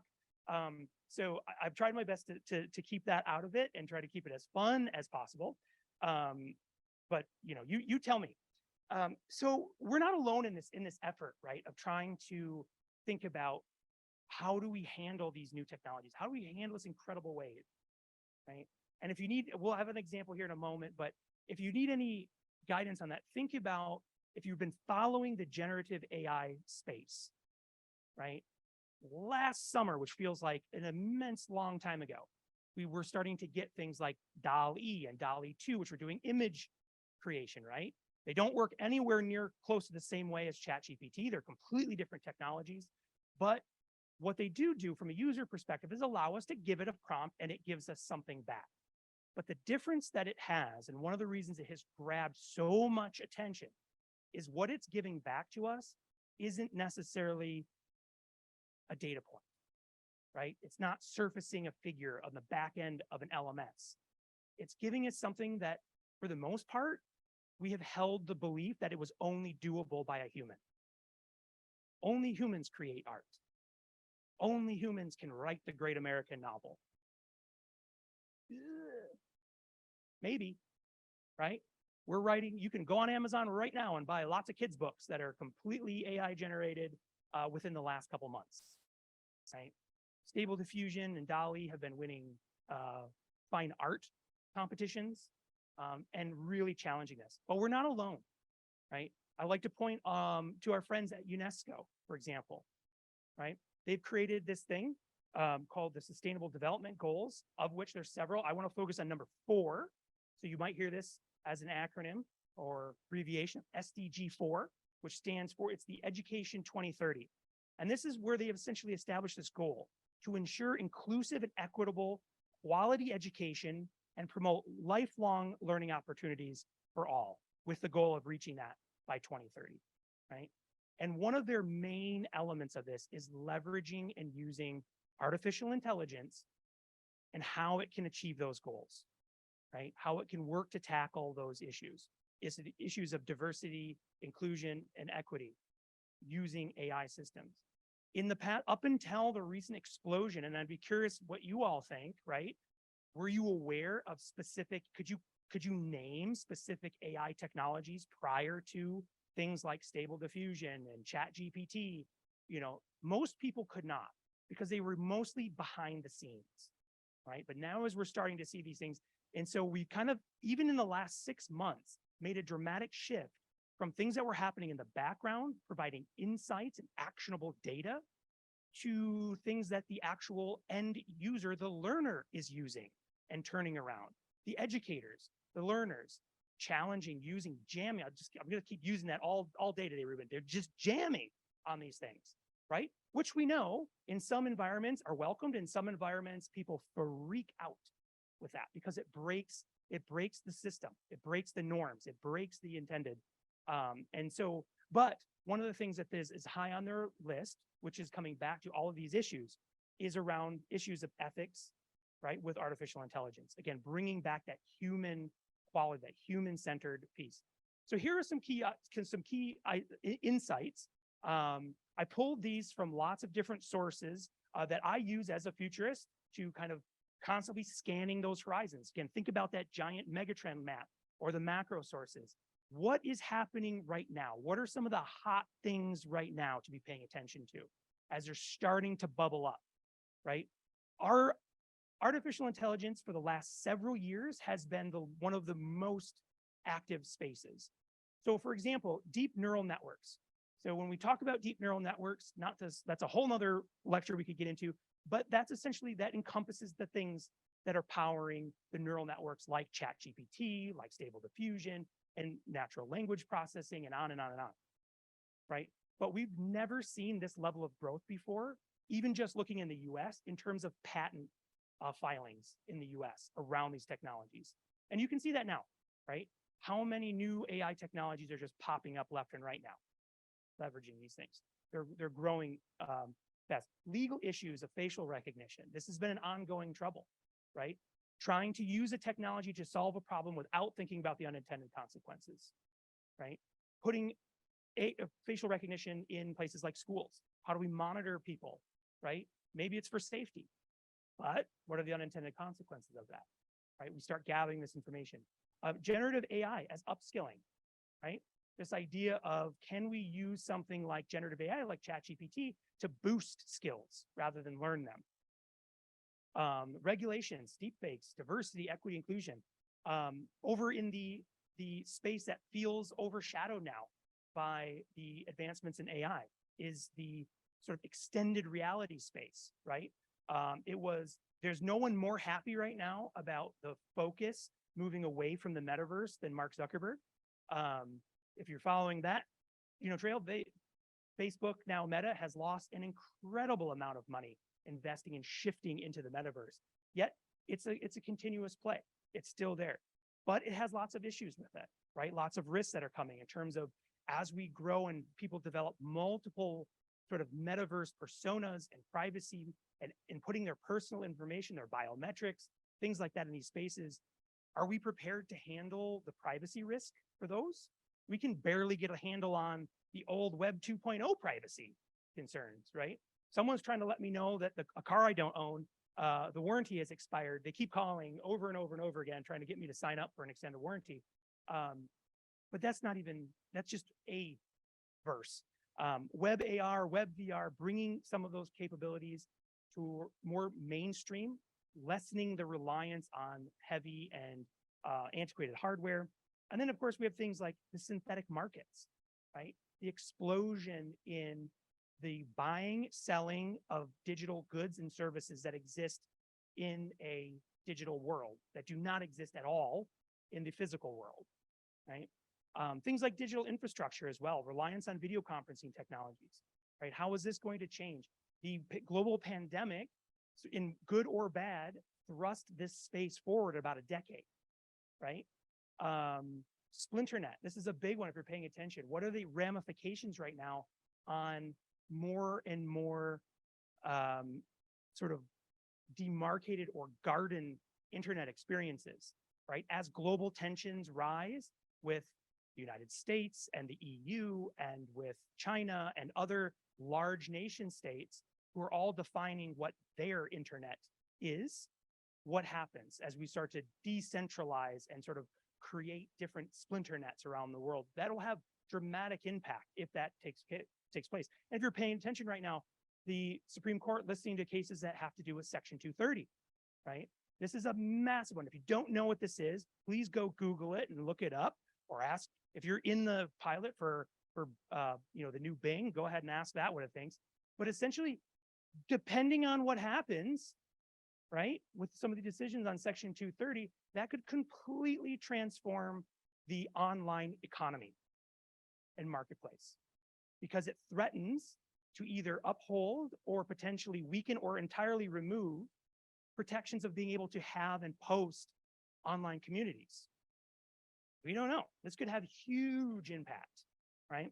And then of course we have things like Web3, NFTs, and the whole crypto area, the whole cryptocurrency components and busts, and what's happening in that space as well.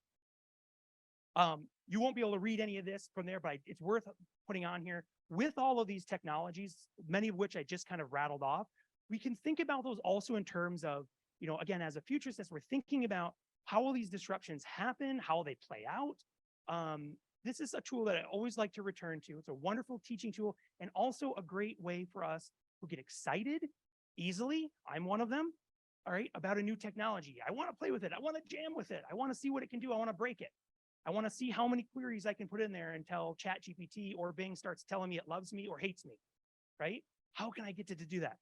But this is a great tool for us to understand that all of these technologies, right, go through this hype cycle, right? So as they're introduced, they're on the far left-hand side there, right, where we'll see things kind of building with excitement. They're just coming on. They're the innovation trigger. These are hot. This is where investors start getting in on the action, right? And as they build up towards this center peak, this is the peak of inflated expectations.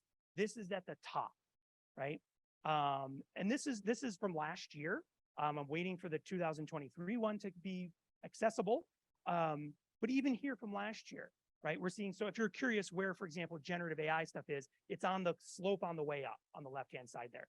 Things that are already kind of at that peak and already starting to dip down, right? NFTs, things like that, right? Some of these ideas that everyone thought they were going to get rich on NFTs about a year ago, right?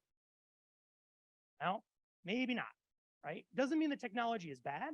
Doesn't mean it doesn't have a place. It doesn't mean anything. All it means right now is as that emerging technology that has come up, it is now starting to slide down into something that I think is the fun. This is where the Schadenfreude comes in, is the trough of disillusionment. I told you so, right? I told you not to worry about that. I didn't buy blockchain or a Bitcoin. And so now you lost all your money in it. I told you it wasn't a good investment. But then eventually things will start to come back up, right? And that's what you'll see here represented on this sort of upswing on the right-hand side, is things going up the slope of enlightenment to eventually the plateau of productivity, where we find something has a solution, where it works in our society. And it can take, some products never make it, right? Some products will fall off and new disruptions maybe don't have what it takes to make it there, but others will.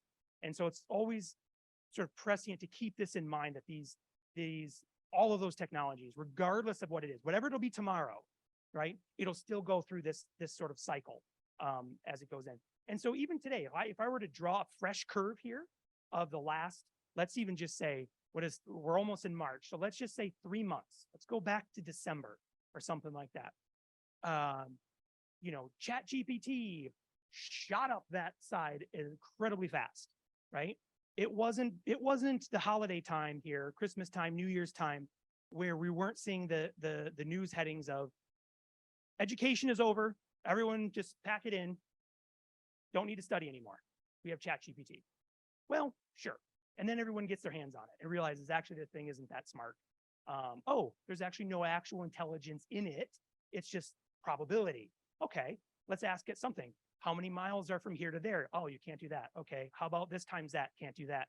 Okay, it's not that great, right? And so already the cold water of that trough of disillusionment is starting to set in as we start to go, okay, it doesn't do everything. But now as we move forward, the question will be, what does it do? What can we do with it? How can we use it? And with this, right, this is another piece to keep in mind. By the way, all the artwork in here generated by Stable Diffusion. Technology advancements, disruptions, whatever, they always outpace our societal ability to develop policies to handle them, right? And this is a challenge. We know this. I mean, again, going back to if you listened or watched the highlights of the 230 Supreme Court component, it is sometimes painful to listen to policymakers talk about technology, right? You can scream at all the time, You can scream at the, I would say the TV screen, but I don't watch it on TV. I watch it on a laptop. Same point. You could scream at it. Say, how do you misunderstand this?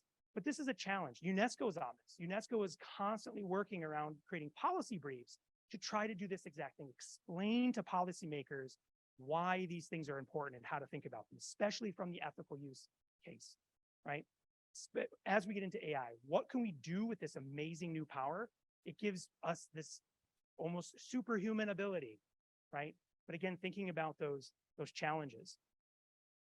So if we take a closer look real quickly here, I just want to pick on, again, generative AI tools, but I want to talk about it in the sense of where I see right now, this is something that I'm very curious about, is the unintended consequence of generative AI on curiosity, specifically the motivation for it. I mean, at its core, curiosity begins in all of us when there's a gap of something we want to know and we don't know, right? Why is that? Why is the sky blue? Anyone in here has small children? You are peppered with their curiosity all day long. Why is it this way? Why is it that way? How come it does this, right?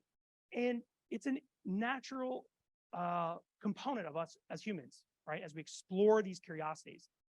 However, there are two forms of curiosity, right? One is discovery curiosity, which is our motivation there is, this is what we tend to think of more as our pure curiosity. The motivation there is to learn something new, to be enlightened by something. It's often open-ended. This is our sort of childish wonder at the world. We go into it thinking, wow, what are those twinkling lights in the night sky? Learning that they're stars, learning about how far they are, learning about solar systems and galaxies.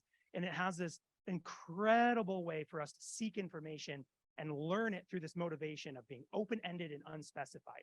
We want to learn something new.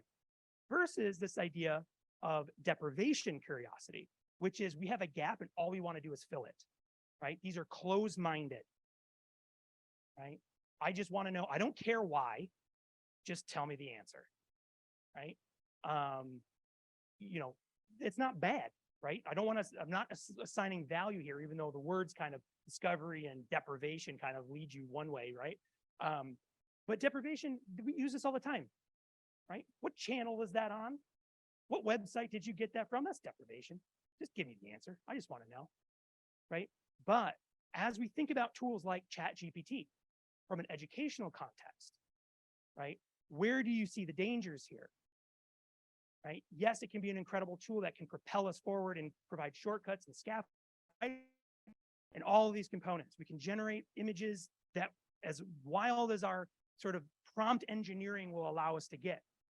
But the question then is, from an educational standpoint, how do we handle that while trying to instill a discovery curiosity when the tools are becoming so advanced that we can sort of lose that skill, right? And that's kind of like the cautionary tale, or at least the one that, like I said, that keeps me up at night, is thinking about, from an educational perspective, are we asking the right questions? As these tools come about and as these things are shifting and becoming in the hands of everybody, in our educational systems, are we assessing and asking the right questions of how a student, how a learner demonstrates their understanding, right? Knowing that those two tools are disrupting the traditional ways we've done things. And this is just a visual here, just again, picking on these. We have ChatGPT generating text, right? The new version of ChatGPT that's embedded inside of Bing, things like Stable Diffusion, right? Again, going back all the way to the beginning when I was talking about the velocity and the scope and the system's impact. Stable Diffusion, DALL-E, right? Just to do image generation, used to be something you'd have to access massive server farms to be able to do that kind of computing power, right? You can run them out now on your own laptops. I have Stable Diffusion running natively on this laptop right here.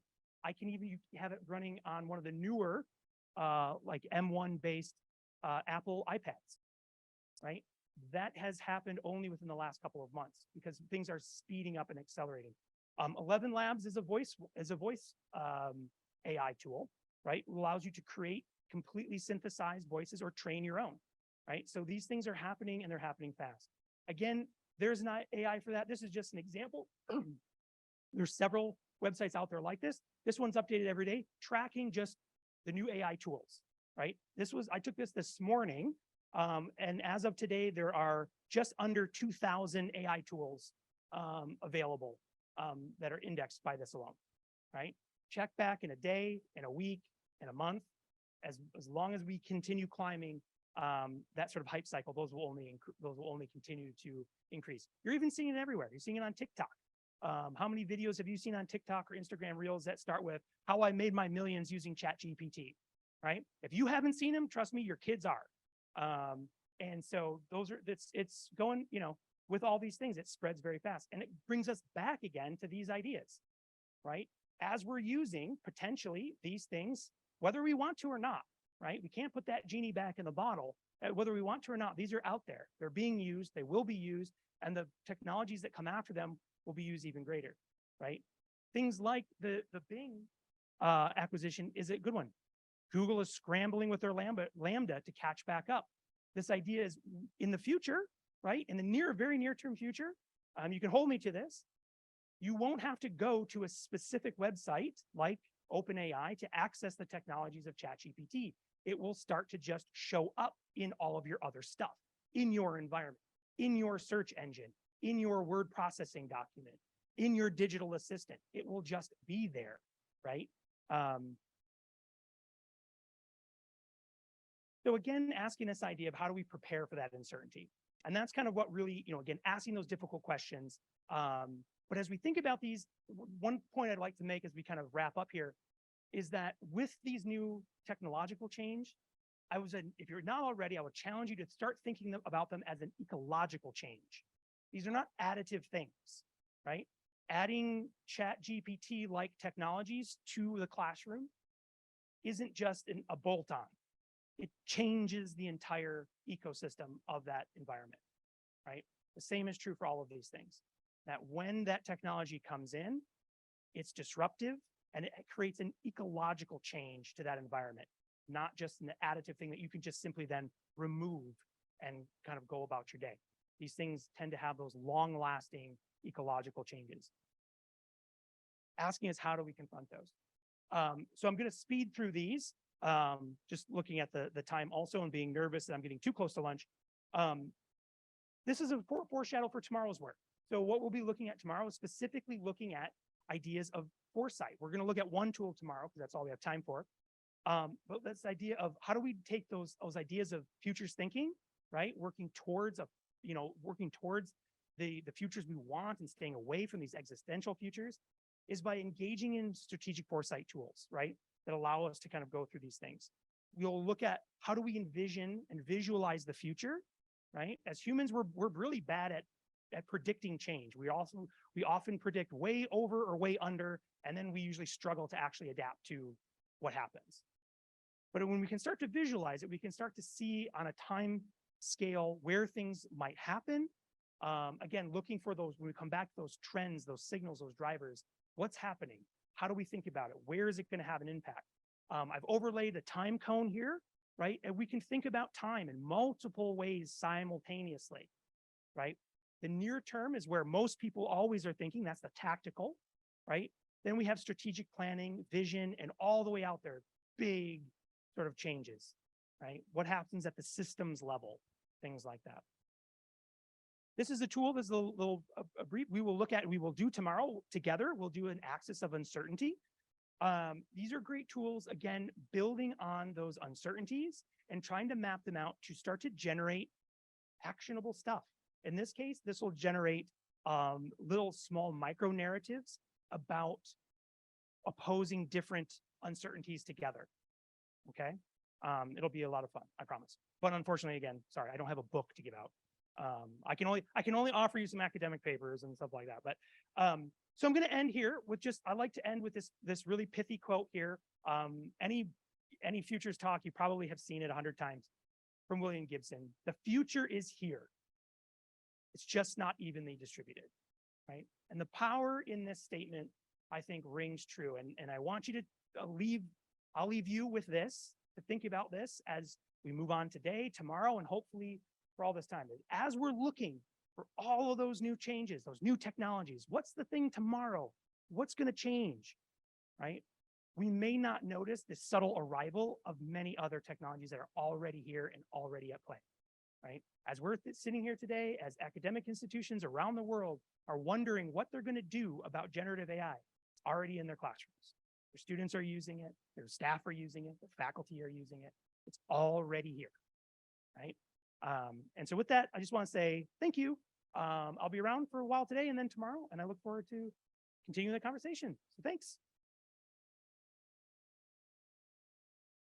So we're going to jump into a chat with the Global Futures staff. So before we get into that, I just wanted to lean into a little bit the ASU charter because it really is the foundation of everything that we do within the Global Futures Laboratory. And that is working extremely hard to include everybody that we live and work with in our communities to make sure we have community voice, that we have economic, social, and cultural health. So we're looking at the whole human and not just components of it. So the Julie Ann Wrigley Global Futures Lab is really a culmination of President Crow's aspirations for breaking an academic system and rebuilding it in an innovative and entrepreneurial mindset is how I would describe it. So we are part of the Knowledge is a new model for university education. They really focus on ensuring that the research coming out of ASU is innovative, strategic, solution focused, and really an engagement and community driven approach.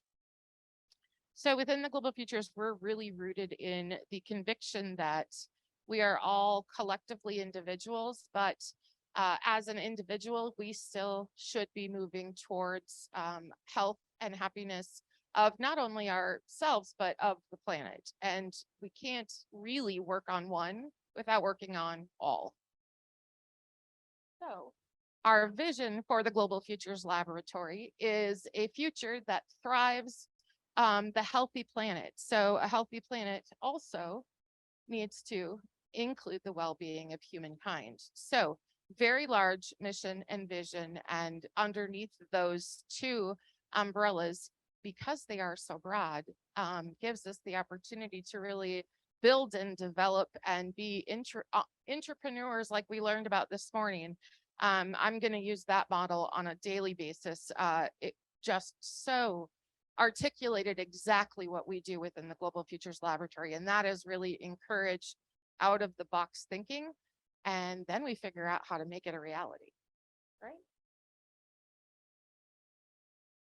So within the Global Futures Network, we actually focus on 5 different areas. And so those spaces are discovery, which is where most of the research. We have a learning, which is the college and the 4 schools within the college. Then we have solutions. So that is a combination of research, but also implementing the research into solutions-focused outcomes and impact. And then finally, we have the network, which is believing that critical mass is really important for us to solve some of these global wicked problems. And then the final part is engagement, and that is really working with our peers, with students, with staff, with faculty, with community members, with lifelong learners to really see how we can impact the world in which we live and work, right? Okay. So this is an image of the laboratory and how it sits within ASU. So as I mentioned, Knowledge Enterprise focuses on the research. So we are actually housed within that research operational system, which gives us the ability to think outside of normal academic planning and the way schools and colleges within the university are set up. So we have the laboratory, then we have the college, which is within the laboratory.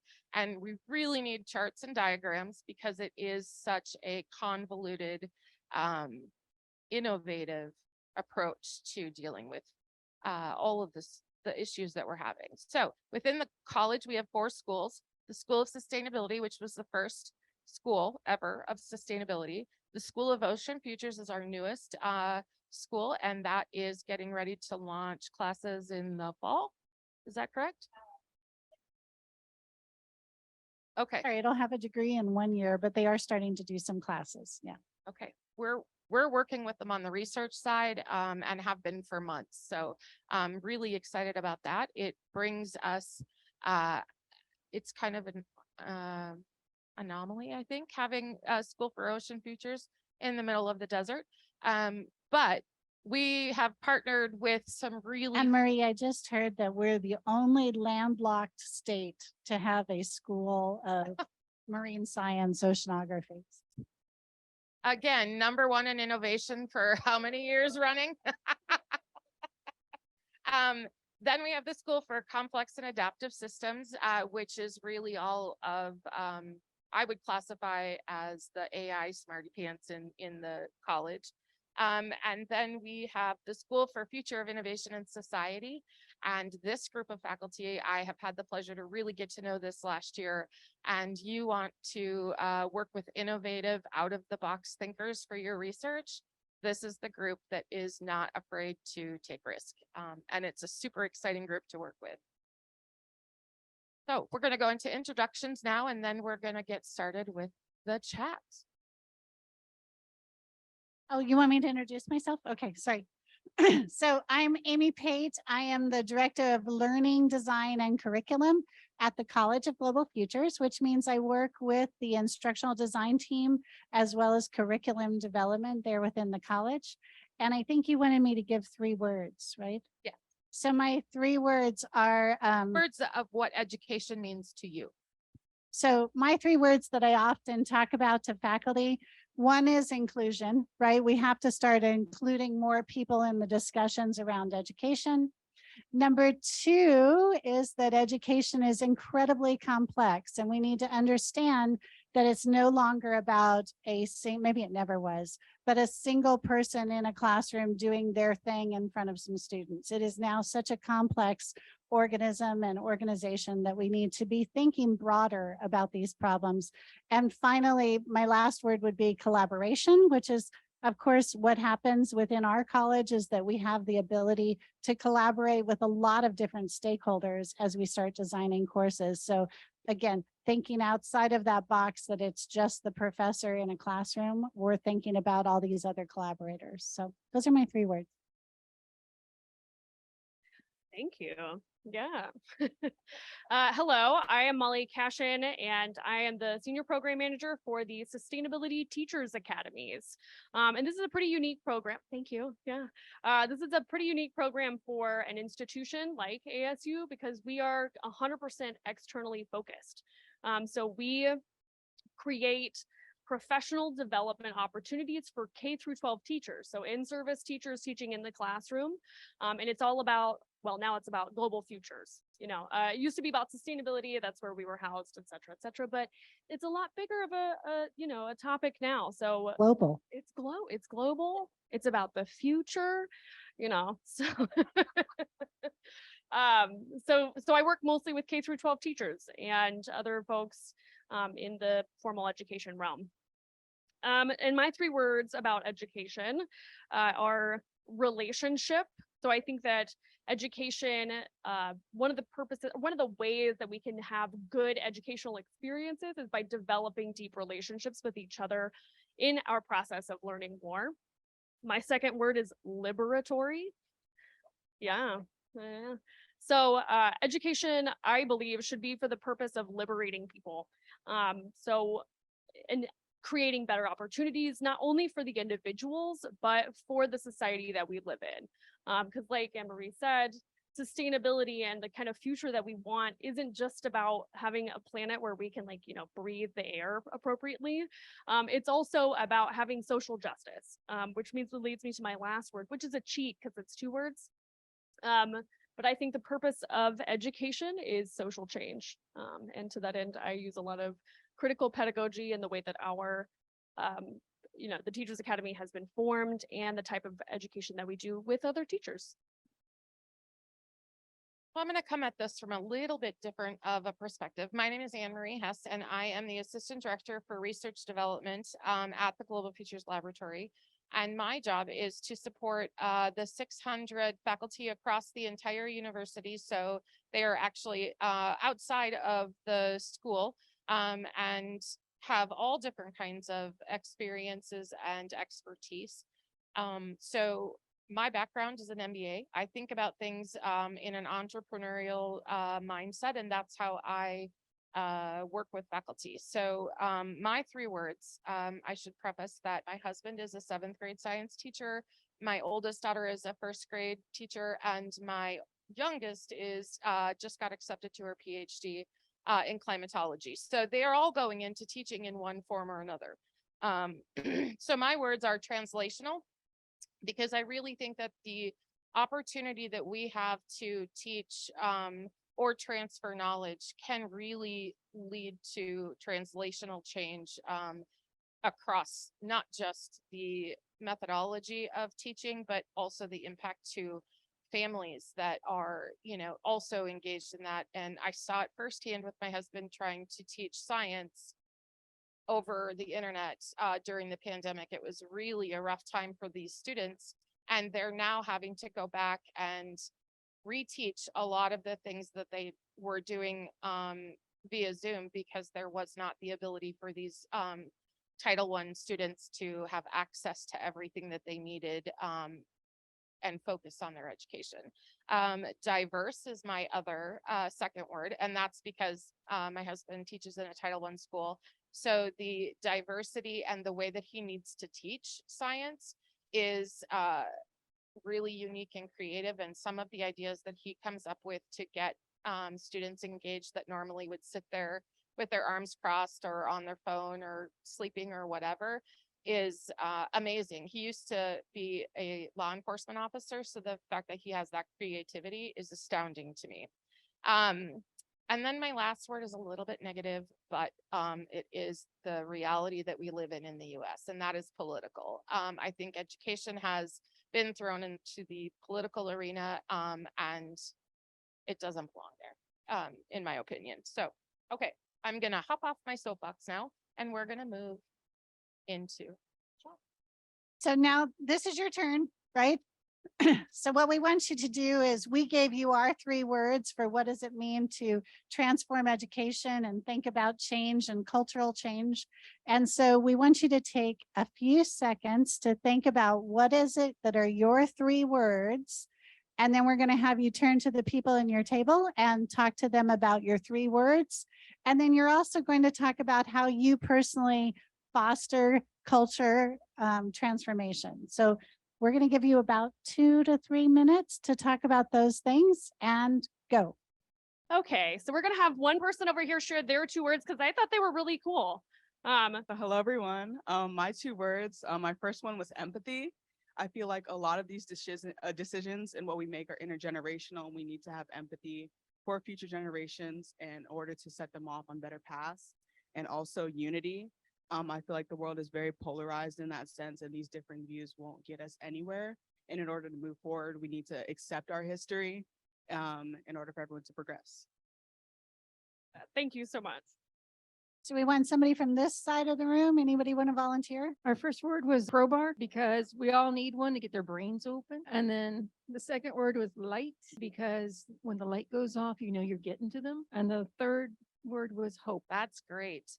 I love those words. I think they're so aspirational. They're good. Even the crowbar is good. So the question is, when considering shifting cultures, what needs to happen to be inclusive? And I mean, we can take this question from a lot of different angles. I would say that one of the things that I talk to my faculty and my team about quite a bit is where my heart is centered with my research, which is the idea that we need to move from an ethnocentric point of view into an ethno-relative point of view.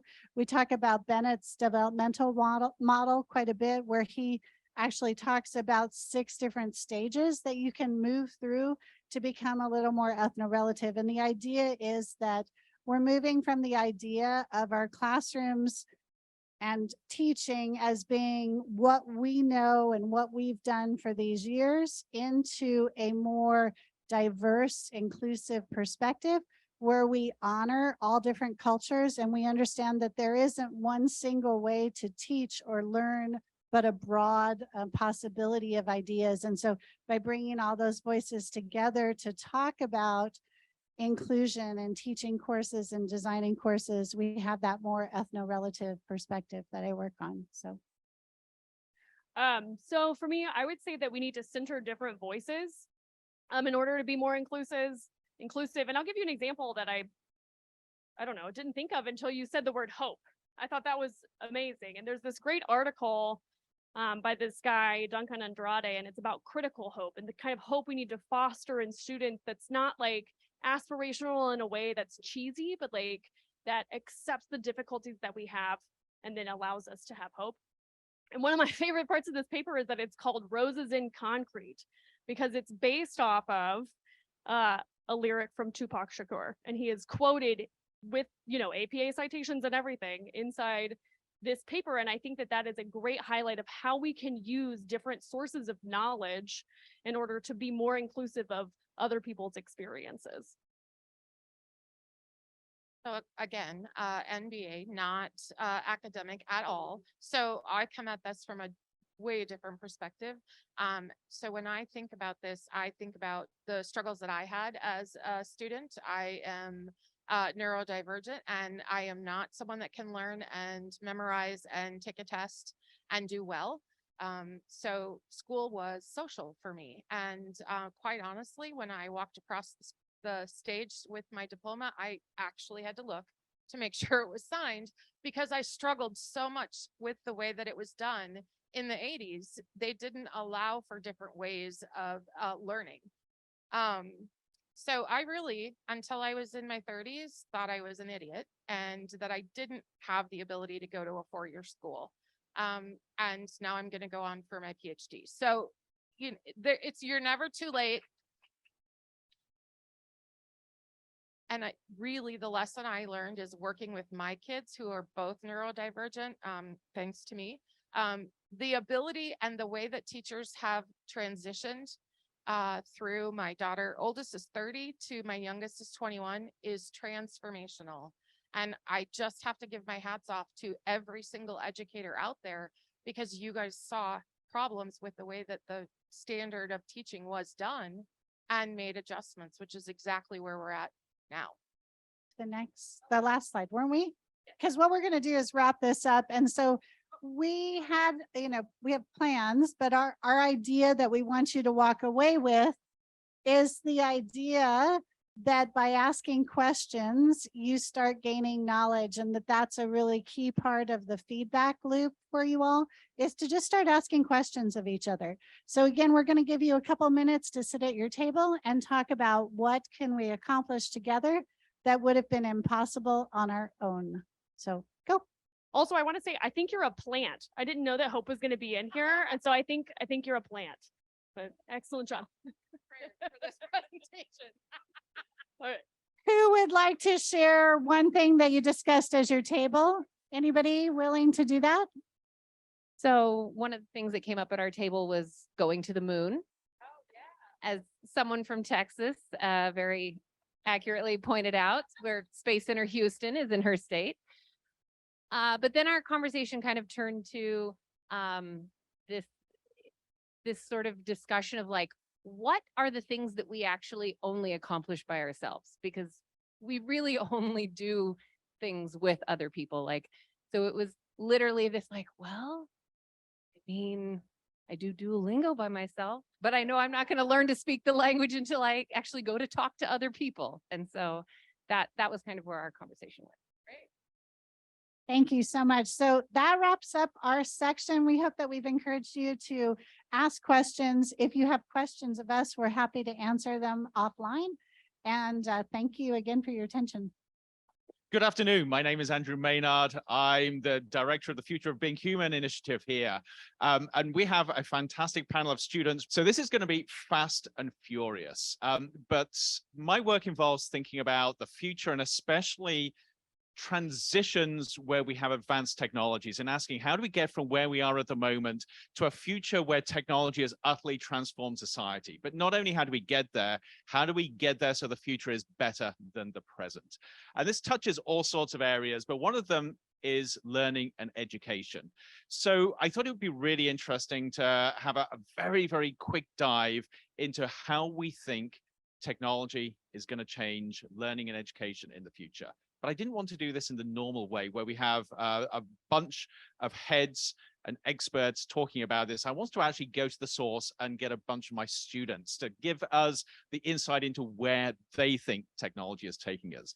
So we're going to go fast through this, but first of all, I wanted to give them the chance to say who they are. So if we can start with you, Kennedy, and just be really fast, 5 seconds, who you are, what you're studying, and sort of where you think you're going, and then pass the microphone down. Okay, so hello everyone. My name is Kennedy Gordine. I am a sophomore studying sustainability and urban planning. And what I want to do is build sustainable communities that are affordable. And yeah, that's what I want to do. Hi, everyone. My name is Sophia Herman.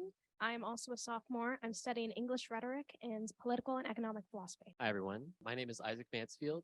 I'm a senior studying innovation in society and computer information systems. I'm Victoria Cava. I'm studying astrophysics and minoring in geography. Hi, I'm Sasha. I'm studying also astrophysics and minoring in Japanese. Hi, my name is Joseph Black. I'm studying biotechnology and bioenterprise and kind of looking into the future. What I want to do, I kind of want to be involved in the advancement of prosthetics into a more sustainable and improvement fashion, I guess. Great, thank you. And I love the fact that we've got such a diverse panel here. So hopefully a diverse set of opinions and perspectives. So we're going to dive into the deep end here. And I should say, this is improv panel. So they have no idea what I'm going to ask them.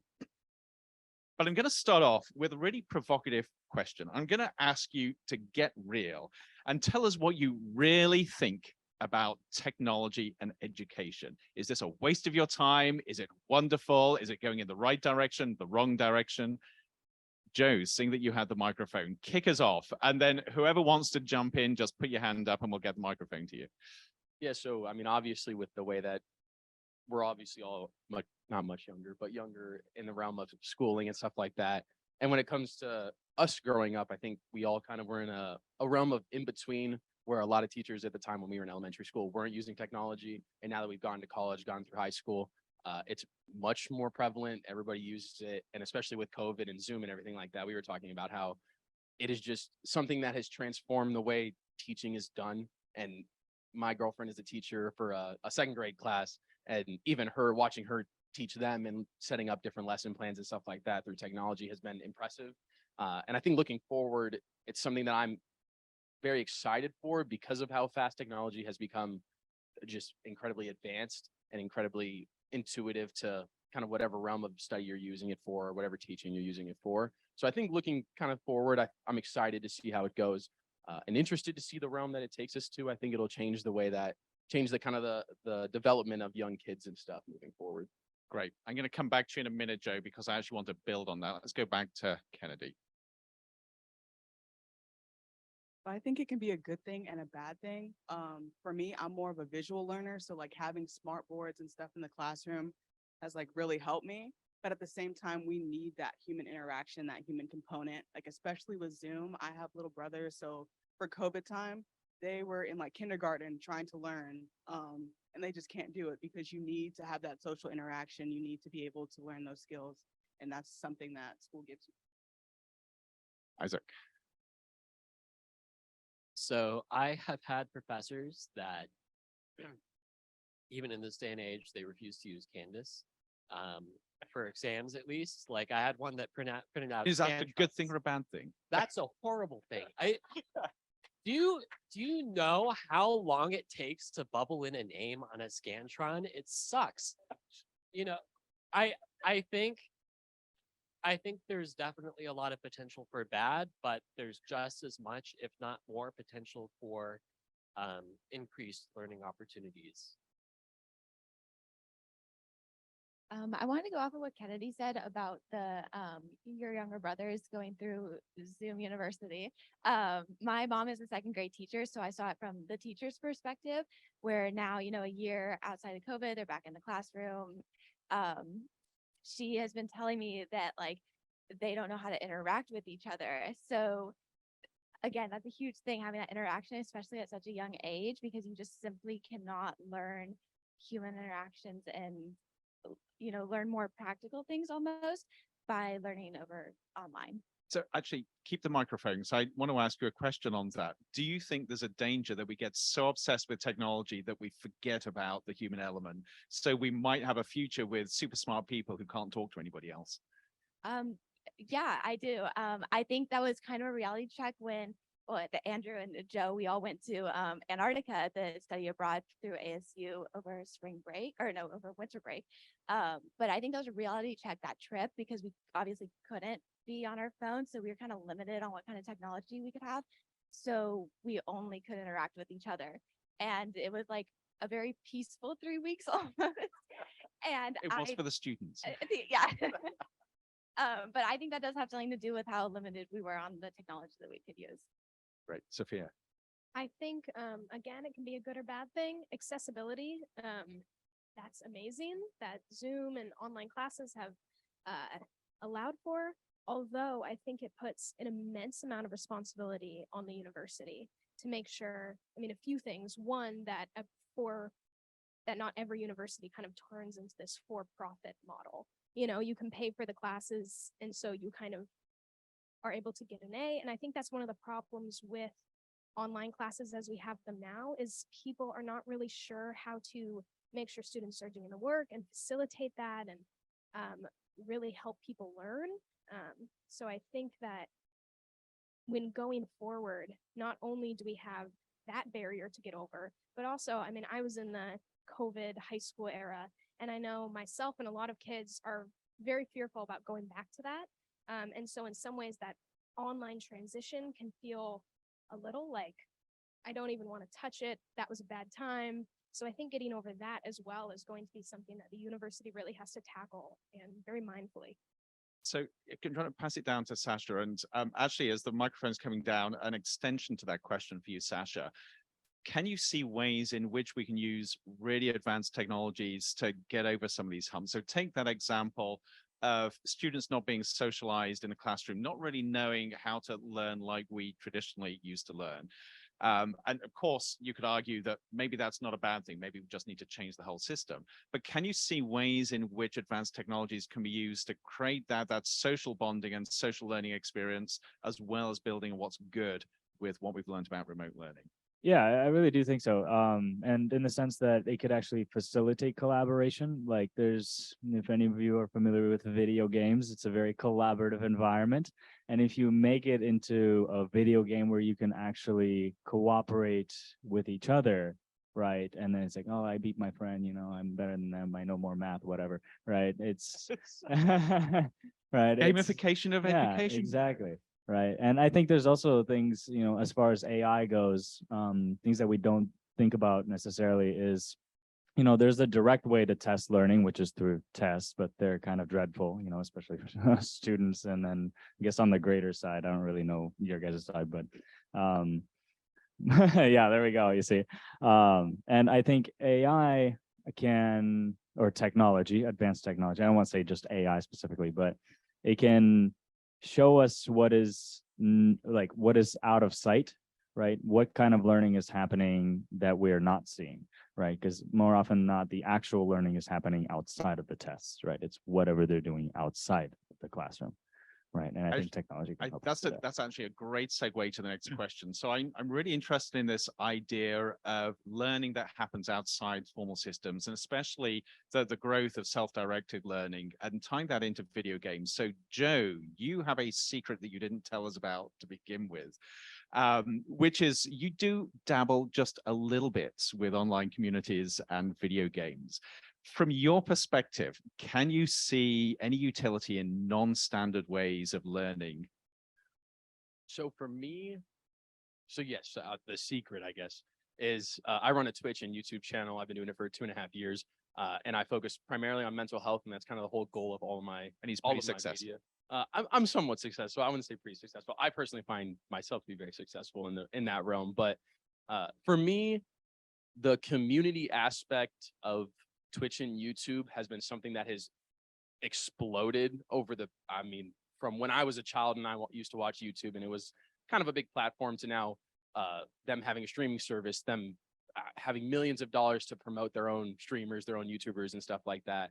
The online community is something that I think is very revealing and it allows for individuals to kind of be themselves without actually having to be themselves on a large occasion. The people that I talk to when I'm doing live streams and stuff like that, I have no idea who they are. I don't know who they are, where they live. I have people who watch me from South Africa to people who watch me from the UK and in the US.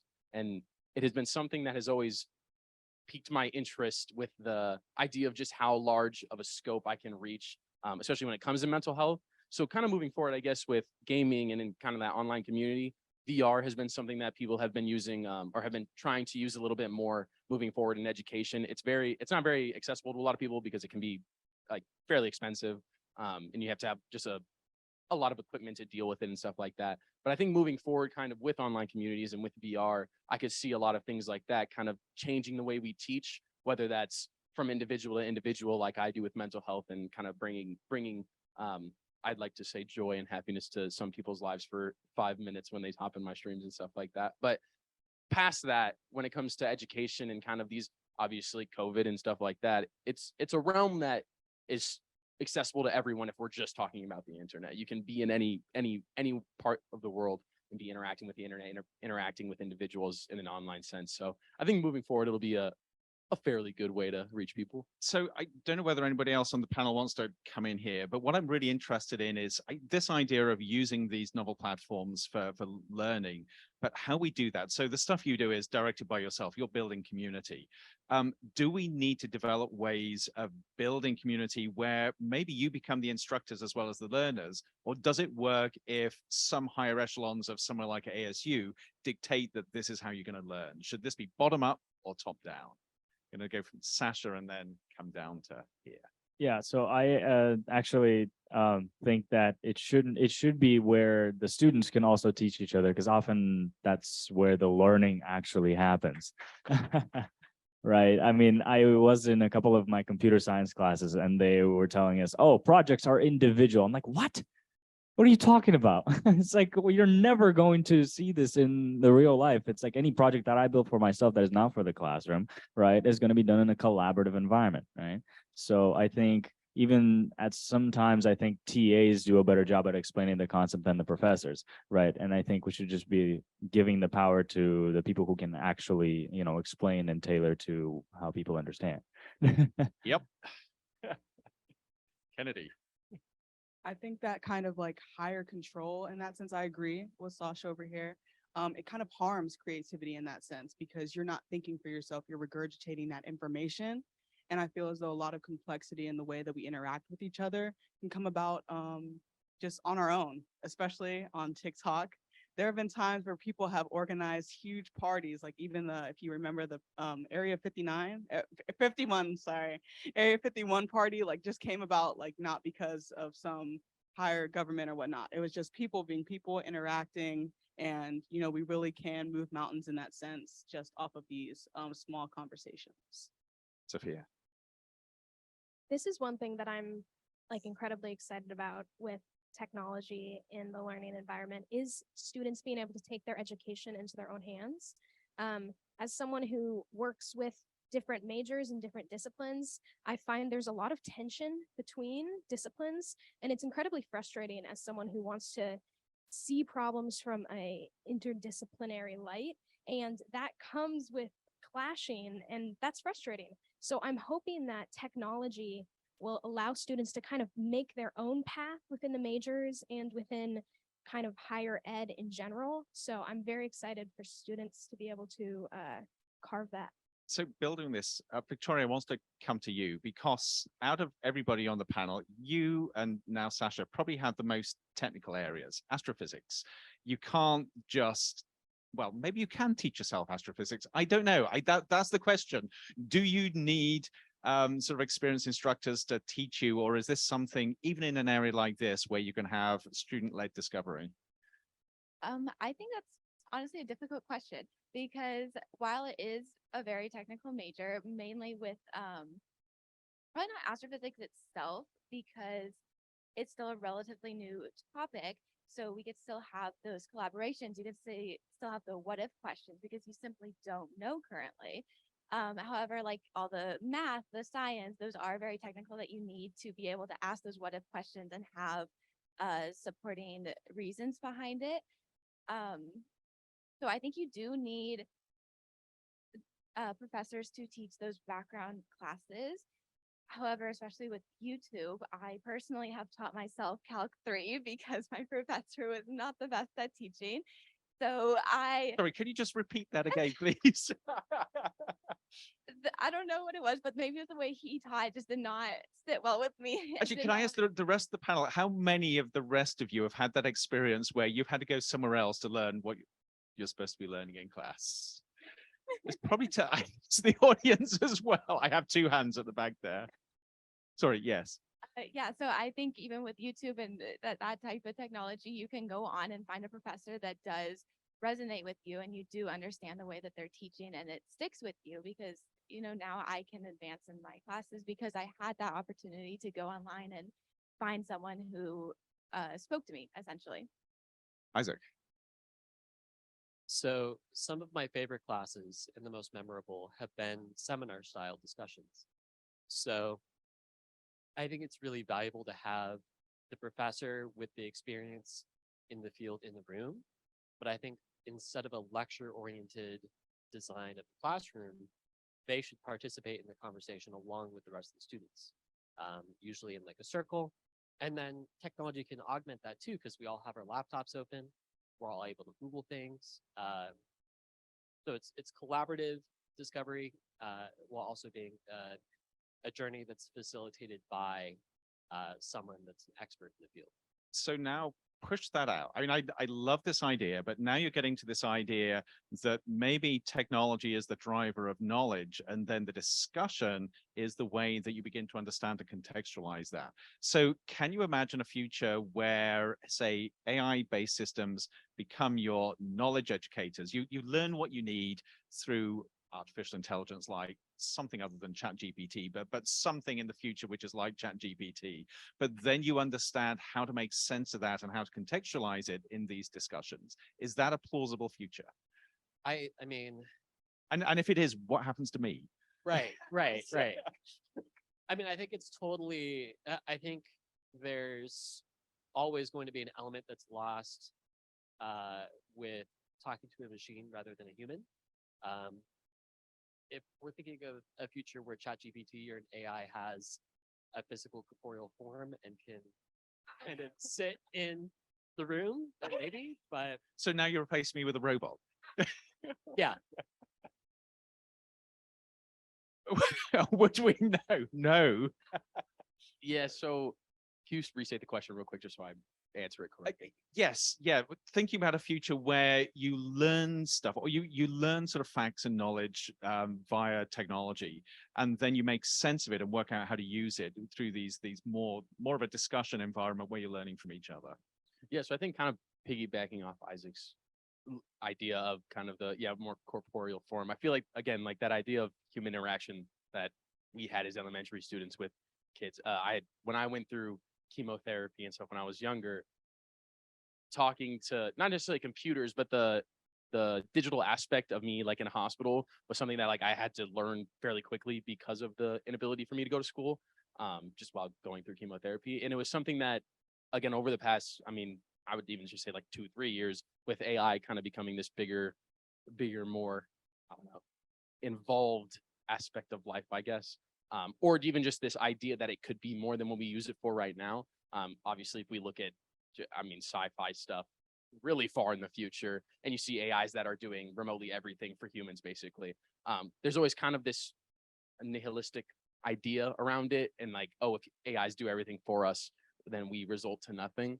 But at the end of the day, I always kind of find it as I like to think more positive and think that there would not be a like competition between them. And instead it would just be like an adjacent thing with a professor moving forward in school. Like if I don't understand something that my professor's not saying, or that my professor's saying, an AI can help break it down into more simple, or vice versa, whichever way it works. I love that idea of partnership. Does anybody else want to jump in on this? Because I find this fascinating, because you hear so many people say, if machines do everything for us, we'll end up doing nothing. And those of you that have watched the movie WALL-E, you have this future where everybody just sort of sits sort of back and they're just like vegetables and machines do everything. I don't think that's the case. And I think you just made the point that maybe we can actively sort of co-create things with machines. But does anybody else worry that if machines do too much, we'll just lose the ability to think? Sophia, just pull this down. Yeah, I definitely think about this a lot. A lot of people, I think more than we even understand, find meaning through their work. And as jobs are increasingly taken over by machines, not necessarily all of them, I don't think it's as big of a concern as it is made right now by the media. You know, we're not all going to be out of jobs tomorrow. So I think we're okay. You hope. However, we often have like an apocalyptic or utopian view of AI. And I think it's just going to sit somewhere in the middle. And as it's taking up more of these jobs, I'm hoping that our culture is almost able to recenter on this idea of like leisure, where it's not just relaxing, but almost like this ancient Greek idea of leisure, where it's, you are not just sitting down on our phones all day, watching whatever, getting dumber and dumber, but we're participating in these like higher forms of discussion that maybe necessarily don't make a profit, and that a lot of us can't necessarily partake in now just because our society is so centered around making as much money as you can, because that's the only way to survive. I love that idea. Let's go to Kennedy and then Isaac. Yes. No, what I was gonna say is that I feel as though we have to be very careful with it, because what we're doing here, we obviously there's a human influence and a biased influence on it. And we have to make sure, like with the problems we have today, how is AI gonna help with that? Like even for example, I know like there's a AI that helps you write your resume, but if you make that program not free, then it's just gonna help those who have the money to be able to do that. And then those like in lower income schools or just don't have the money for those types of programs, they're going to be put as a disadvantage, and then there's going to be greater inequality in that sense.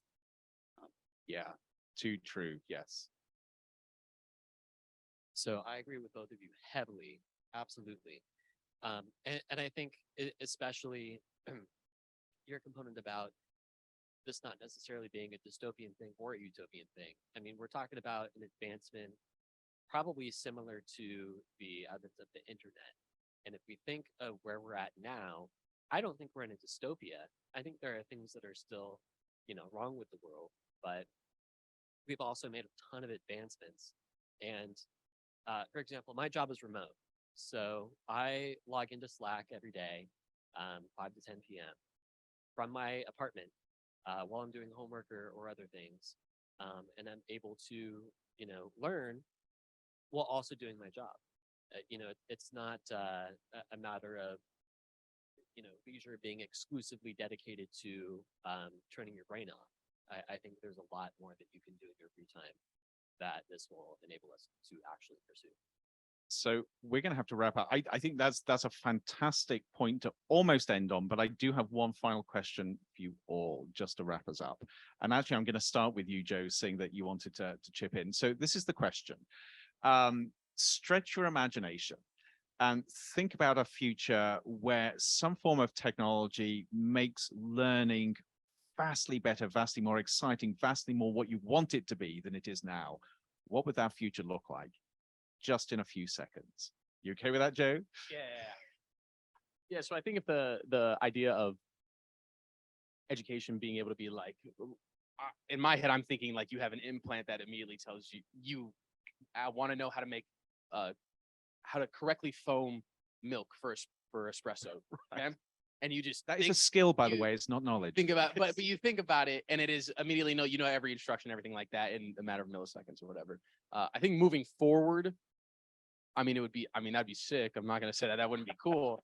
And I think if you were to then have seminar-based kind of conversations, you would have an explosion of much deeper understanding of different things, just because you're able to have all the knowledge you ever need in a matter of milliseconds. So your conversations would be, I mean, vastly different than anything we've ever had probably before. So Really exciting. And the world would be full of brilliant baristas. So yeah, what's not to like? Sasha. I kind of lost track of the question. Can you repeat it in 1 second? Sorry. It was all about baristas. Yeah. No, thinking about the future, what can you imagine a future where learning is transformed in a really positive, exciting way through technology? What would that be like? Yeah, well, I think it's I haven't thought about like, far end into the future. I mean, yeah, the implants into the brain, that sounds pretty cool. And Joe was saying that when you're having conversations with people, at one point you might be just silent and just like telepathically communicating. That would be pretty cool, right? It's like nobody else can tune in, but you guys are technically talking. I think that's what happens in classes now. You look at everybody and everybody's just got blank faces. They're actually communicating. Yeah, they're trying to understand, wrap their hands around, right? But I think the technology should be used more of as like as a tool rather than a crutch. So yeah. Great, thank you. Sorry. I'm gonna say I think it should be more practical and more relevant almost. Because realistically, you're not gonna sit down in the real world and take a test where you can't look up anything. You're just not. And where classes are still doing that, I find that honestly hard to believe. But also, like Isaac said, I think it would turn more into a conversation and more reality based. So whether that's like trips that you can go on, whether someone brings like a place to you that you can learn from, which would require technology to do all of that and be inclusive to a large group of people, that it would be beneficial. Or like VR even. I think all of those would just make especially younger students more interested and more excited about their future and want to get involved more. Great, thank you. Isaac. So I'm currently in a capstone programming class, and my professor is like, okay, I want you to use all the resources available to you because that's what's going to be available to you when you start your career. So he's like, okay, ChatGPT, use it. You use everything you can, and it'll make your life easier. Just don't try and pass that work off as your own. Obviously don't copy and paste code and submit it. But I think that there's a great deal that can be done when you build on these tools, but when you're using them just, for example, to write an essay and submit that, to turn it in, can't figure out if you cheated, that's a problem. So I think there's ways that we can move forward with this where it'll lead to a explosion in productivity, and there are ways that won't. So. Yep, thank you. Sophia. Yeah, I guess 3 quick components that I think. One is we've made a quick descent into specialization, and I think that's really good, but we've lost a general component. So I'm hoping that, again, this interdisciplinary, more general idea of education, not as a trade school, but as like becoming a better human being and civic servant and all these kind of things. I'm hoping that it would transform towards that. The other thing is that I would not be able to do if it were not for online. I'm a writing tutor for a prison in Santa Fe for some death row inmates. And that's an experience that I would never be able to get if it wasn't for this tech. So I'm hoping that we can navigate into these unknown spaces that students weren't able to access. And then the other thing is just, I'm hoping that it becomes less information-based and more discussion. As we've said, come already with the information. You already know what's happening. Now maybe we can talk about it. Yeah, I love that. I love this theme that's coming out in terms of flipping not just the classroom, but everything about learning. Thanks. Kennedy. But for me, it would be more like finding, like having a greater sense of understanding and finding your niche in that sense. So I feel as though like with tests, what we're talking about, it's more specific. People do better if you're a certain kind of student, but with the increase in information and technology and just advancement in general, you can have greater sense of understandings. If you're not as good of a student in one aspect, there's ways you can improve and whatnot. And finding your niche is the other one. Like, what would you do with your life if you had that technology readily at your fingertips, if you were able to learn and understand that information? I feel like people would be more likely to find their little niche and what they would like to do and just be able to not have that limit of knowledge on them in the future in our society. That's a brilliant place to end. Thank you so much, and thanks for listening. Thank you. All right, everybody, we have a treat. We have Dr. Lester with us, who is going to talk about hacks for humanity. I'm Neal Lester. I'm a professor here at ASU, been here for 26 years, and I'm a professor of English who does a whole bunch of stuff that doesn't always feel related to English. And one of the things that I do is I direct something called Project Humanities. And Project Humanities is not a department, it is not an institute, it is not a school, but rather an initiative. It's funny because we're here, #1 in innovation for how many years in a row, and people don't know quite where to put us because we still have to have categories that are pretty traditional. So we do some of everything, and Hacks for Humanity, after hearing this conversation this morning, does exactly what I heard the students say, that we need to bring and maintain the human first. And one of the things I also heard is this notion that collaboration is actually the key to success here. That's what Project Humanities is doing. And I want to know why we haven't seen you at our events. Why is that? Everybody in this room needs to be at Hacks for Humanity, and you know where it is in August, which will be our 11th one, actually our 10th one, down the street there in 159. So you know exactly where it is. And let me tell you what's different about it. What's different about this is, first of all, it's called Hacks for Humanity. So we call it a hackathon, but you know what? It's not really just for coders. You know why it's not just for coders? Because innovation and creativity doesn't come from people who look alike, who think alike, who live together. It comes from reaching across aisles, reaching around bushes, and finding those who are not just coders, but they are entrepreneurs and futurists and designers and artists and everybody in between. What makes this particular hackathon different is that it's intergenerational, which means we've got high school students and retirees. It's multidisciplinary, so you saw all those folks coming from all over the place. But it's also an opportunity for people to do something that Project Humanities has been doing quite successfully, I would add, for the past 11 plus years. And that is bringing individuals and communities together to do three things: to talk, listen, and connect. And I have come to realize just how revolutionary that is, because that is not what society asks us to do. That is not what society rewards us. In fact, it rewards us for doing just the opposite. But I heard the students say, we need to collaborate. We need to create community. And that's exactly what this hand does. And the hand, which is there, it is not the Thanksgiving turkey hand. It is really this notion that we can be a yet one is the hand. And this hackathon has to build technologies. It could be any technology, but it has to focus on these principles that we call Humanity 101. And that person, you should have seen that it was kind of going across the screen there around compassion, empathy, forgiveness, integrity, kindness, respect, and self-reflection. Now, in this space of higher education, we tend to think of those things as extras. But I am here to sort of be radical and say this is fundamental to any innovation. It is fundamental to issues about diversity, but it is fundamental also to justice. And if AI and technology are not moving toward justice, what is it moving toward? So we ask those questions. But you know what? We don't just do that annual hackathon. We also year-round do a homeless outreach.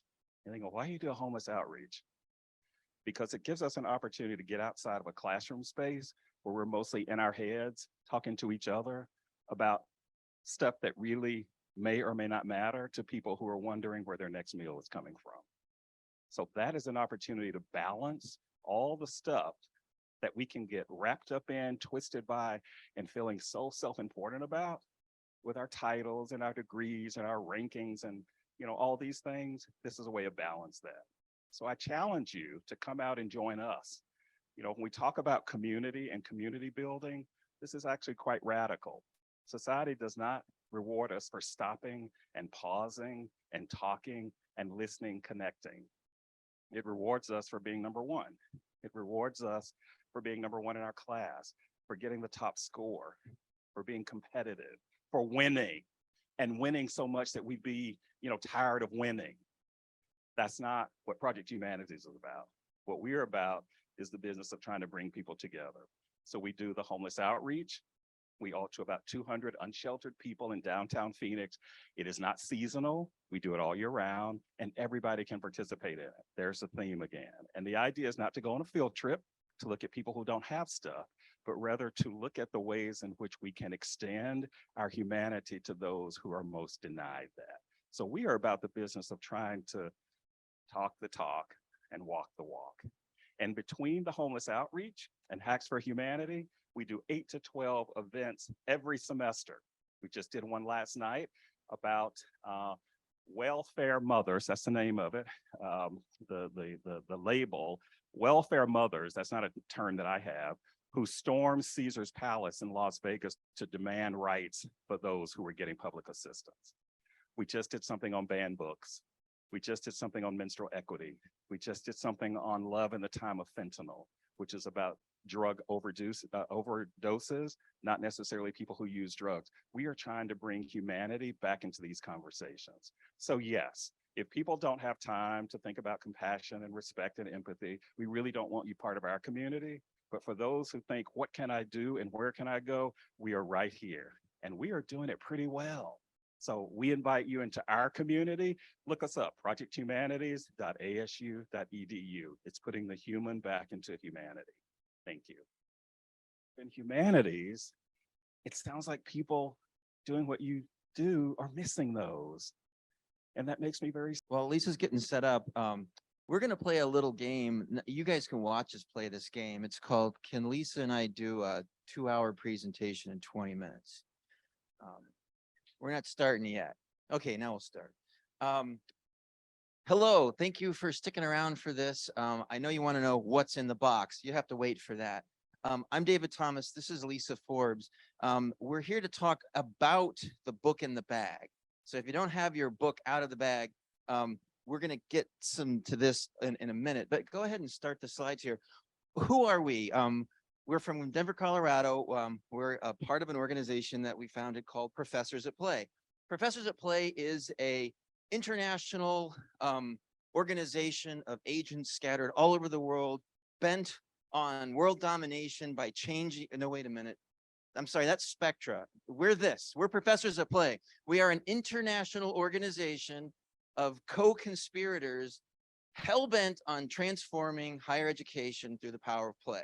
That's what we do. Now, first, we do focus primarily on the professoriate, just because that's the kind of tip of the spear, but we're actually really interested overall in making higher ed a more playful, joyful, interesting, innovative place. Now, here's the thing. Before we get into the play, why we think play is so important, we got to come to terms with the reality, the hard reality that higher ed is not doing a very good job at what it's supposed to be doing. Now, it's hard to think about when you're in this beautiful place, this great innovative campus with so many smart people doing really amazing work.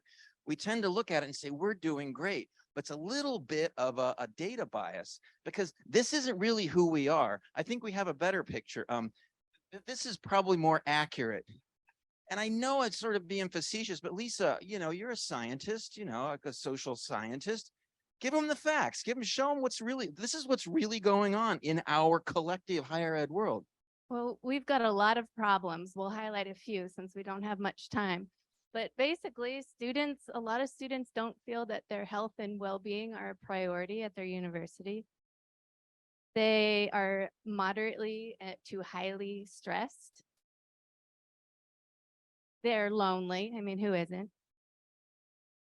And here's some anecdotal evidence we found on Twitter. College has you torn between keeping your mental health up and your grades up.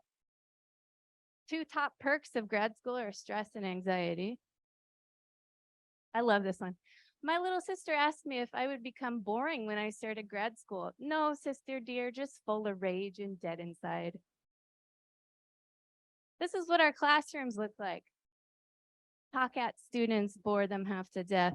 This guy's not even paying attention. You can't see very well, but he's just on his phone. These people, they look like they're listening, but they're bored. You can tell. And this guy, he's full of rage and dead inside. So learning is an innate drive. Curiosity is something we're just born to do and seek. Yet educators, we have destroyed education and made it something boring, a task, a chore. Present company excluded, of course. It's Yeah, everybody no, else. So. not you all. You wouldn't be here otherwise. So we believe that our dominant approaches to education are mind-numbingly boring. And we approach education from a rigid and overly formal way, and that creates stress and fear and hierarchy. We think these are a really big problem. So long history here, we're not going into it, but American universities have been around a really long time, and lecture is the dominant mode of education for that whole time, despite more current research for decades saying that, hey, guess what? Lecture is actually not that engaging and it's not that effective. So do something different, more active, but we just keep doing it. This is a study we found in 2019, and it looked at a bunch of classrooms. What is the mode of education? They found lecture still remains the most dominant. So these top two, they said 55% conventional lecturing, 27% lecture-based, but then some more interactive things. Only 18% they said were student-centered style. Their examples were heavy on group work and discussions. We could do a little better, I think. So here's this data for you. Students in classes with traditional stand and deliver lecture are 1.5 times more likely to fail than in classes that use active learning. That's a pretty big stat here. So it's almost unethical to primarily lecture. So with that major bummer to kind of get things started, let's turn the tables and talk a little bit. Now, just as a thought experiment, here's a random collection of faces. It's not a puzzle, but think about it. Now, let me just ask you this question, just answer it in your own mind. Of the faces up here, are there people that you would more or less be likely to enjoy having lunch with? Are there people up here that you'd be more or less likely to, say, want to get stuck next to on an intercontinental flight? Is there probably people up here you'd be more or less interested in being stuck on a desert island with? And unless you are the Dalai Lama, I don't see him present, it's probably, there are people up here that you have preferences for, because it's just normal to have preferences about who you connect with, who you ally with. Well, here's the problem. This might as well be a picture of any classroom, because we have this connection problem. Like, how do we connect with this diversity of people? I just don't know how to do it. Well, fortunately, we've been provided a tool, and the tool, actually, we have a tool. We brought the tools with us. That's what's in the box. So if you will engage in a slight experiment with me, I'm going to put the microphone down. Everybody needs to get a ball, and then I need you to find a partner. Ideally, you'll find a partner of somebody you don't know. Okay, so let's do this. Ready? Let's go.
Hello. Okay, keep throwing, keep throwing.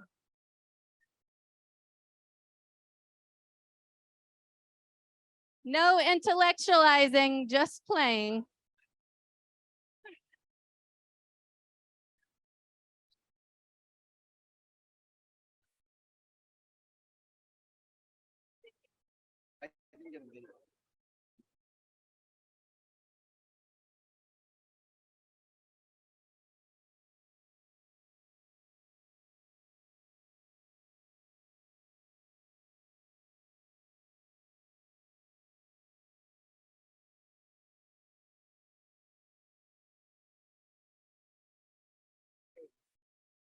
Okay, ready? 3, 2, 1, stop.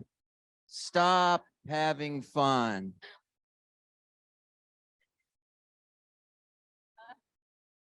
I know, that's a bummer. So while you're finding your seats, a few quick observations. Observation 1, this room went from quiet to loud immediately. Another observation, I didn't give you guys any instructions, but you kind of paired off other than that, but you found different ways to play. Some of you are playing ballistic missile games, as far as I could tell. So, some of you were, playing catch. Some of you are doing just passing it around. You kind of invented your own rules. Here's what happened. I know this happened because it's science. 3 things happened as soon as you entered into play, very simple play. You had this moment of shared positive resonance. You kind of feel good about, oh, I'm playing with someone. There was a biochemical synchronization. Your mirror neurons fire and your bodies start to work together. If you put you in a CAT scan, your brain start doing the same things. And the third thing here is there's this awareness of mutual self-care, right? You're trying to make the other person successful.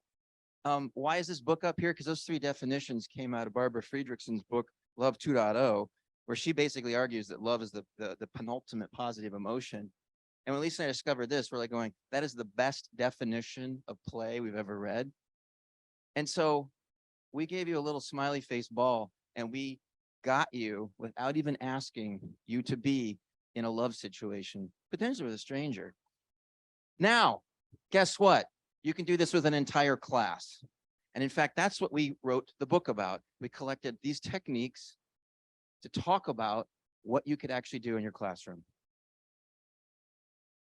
So this is in the book and there's more explanation and we're on rapid fire. So basically what you all just experienced is this is the process that is activated in the learning environment. So when there's play, laughter, fun, novelty, excitement, joy, this is students' perspective, by the way. They said that they felt that the classroom environment was warm and safe and humanistic and student-centered. So they had relational safety. At the same time, play removes barriers. So they reduce their stress, they reduce their fear. I become less intimidating as the instructor because I'm playing and being vulnerable. When those things happen, they said they have an increase in motivation. They want to be there. They're more energized. The material is just more intriguing. They enjoy class time. And I know that's hard sometimes to get students to do. Then they're just more engaged. I give a lot of feedback in my classes because it's mental health counseling. They're more open to that feedback. They're more open to learning and taking risks. And I think a lot of our problem in education is we try to start here, get students engaged, but we do nothing to cultivate that a lot of times. So play does that. And then when you have all those things established, learning is more personable, memorable. You are doing instead of listening. So it's skill acquisition. There's just a lot of benefit that comes from learning with play. So we don't want to come and try to emphasize play as like the ultimate and final solution to all of higher education's woes, but we have experienced, well, there's other things that are work too, but we've done the work, we've done the research, we have collected examples from a variety of faculty from all over the world in every discipline imaginable, and the results are same over and over and over again. Play ignites learning and curiosity, it ignites classroom safety, it makes teaching more fun. It's like my favorite thing is getting professors to start having fun because all of a sudden they like teaching again. Now, some have that intrinsic motivation. They still love teaching year after year, but a lot of people get burned out. They get tired of teaching the same old stuff.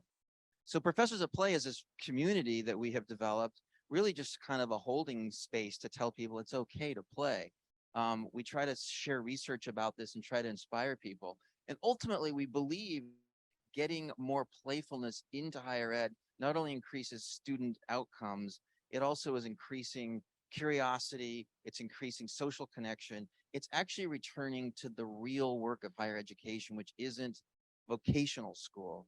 It's about human development, and it's about producing people that can go out and live in their dreams and become a part of their social fabric. So the book, just really quick, and then Lisa is going to say more intelligible things. the book is really just kind of a placeholder for all this work, and it's filled with really cool techniques. And there's email addresses for people in every one of them, so you can talk to the people that actually do these techniques, because every technique in this book is something that people do in their classrooms. There's nothing in there that's speculative. There's nothing like, this would be a good idea, you should try it. Every technique in the book is, this is something I do with my students and it works. And one other thing I'll add is when people hear playful pedagogy or play and learning, they're, oh, that's cute, little girl. But it's more than just an activity. It's more than giggling and fun. That's part of it. But it's also a way of being, not taking ourselves too seriously as adults and academics or whatever you do in life. And the other part is bending the rules without breaking the game, is what I like to say. So challenging status quo, playing with ideas and concepts and norms. Oh, and by the way, the book, Stephanie was so generous to purchase the book through Carnegie Mellon's ETC Press. ETC Press is a wonderful press because they make every book available for free for download. So if you want to share this more widely and don't want people to pay for it, just go to the website and you can download it. So we're super excited about just disseminating these ideas and this work rather than making what, $35 on academic publishing. Is that how much it's worth these days? Okay.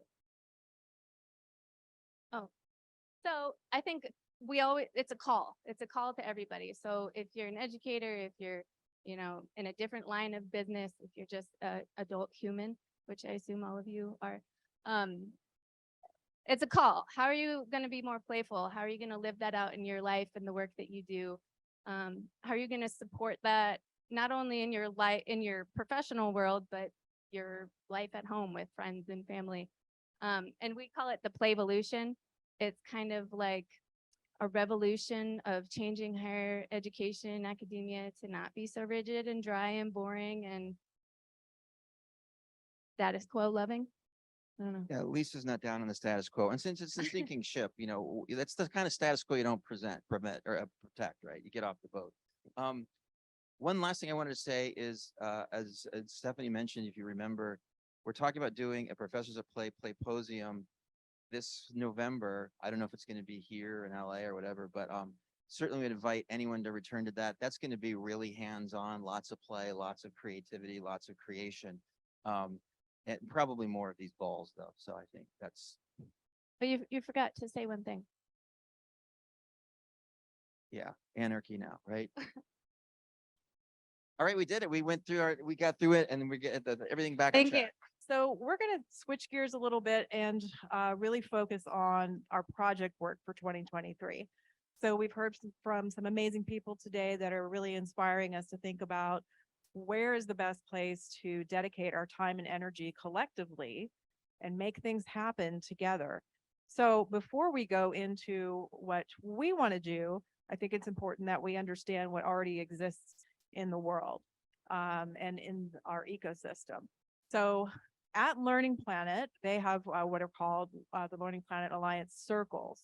So the circles that are currently formed, and I know there's a few that are in the works that haven't been published yet, but they have a youth empowerment circle, and all of this can be viewed in detail on Learning Planet, learning-planet.org.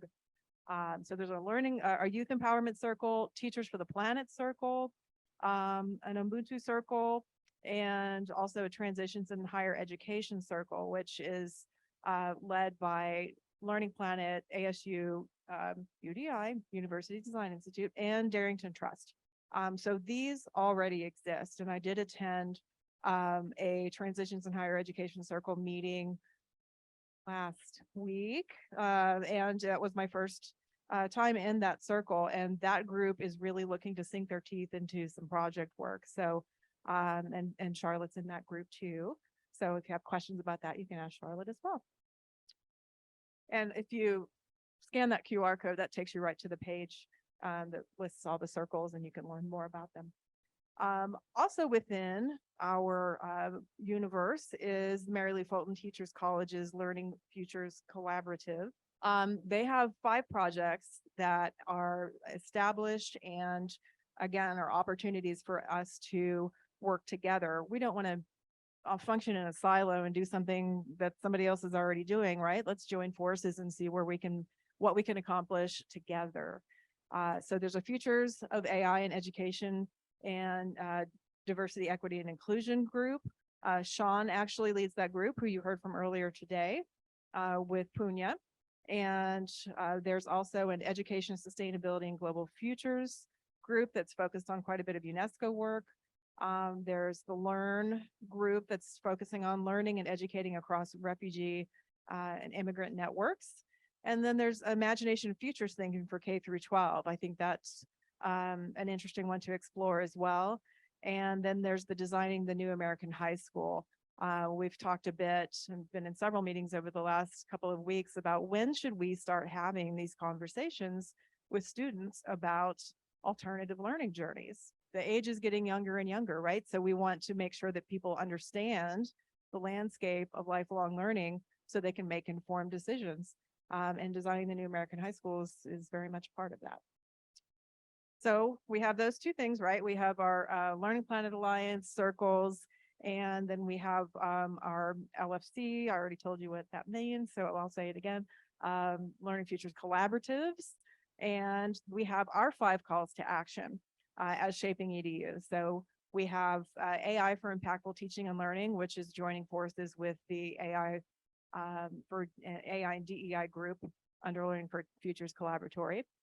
We have digital transformation of learning environments. So there's a project that is taking shape around that. That is not just for physical environments, that's for virtual environments as well.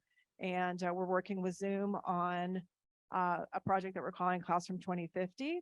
And that took a break over the holidays, but we're ready to pick that back up and actually build that classroom on the ASU campus. So it's kind of our sandbox, if you will, for what a learning environment might look like. So we don't want to turn our campuses into server farms, right? So we want to be able to do something with these spaces that is amazing and inspiring and immersive.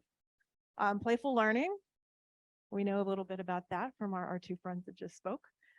So that's really looking at playful pedagogy, gamification, game-based learning. Yeah, we talked a little bit this morning about different ways that we could gamify education. Tracey brought up giving points to students. See, yeah, there's a project in the works. So that would be gamifying the actual education experience, not specifically a pedagogical approach, but nonetheless, an amazing thing to think about how we could potentially do both of those things together. And then we have democratization of education paths. And so then we're looking at micro-credentials, we're looking at decentralized and equitable lifelong learner journeys, how we can create paths and inform people of different paths that they may take in their learning journey. And then we're looking at tech for good, holistic wellness and of learners and educators. And Sarah's going to talk to us a little bit more about that tomorrow morning.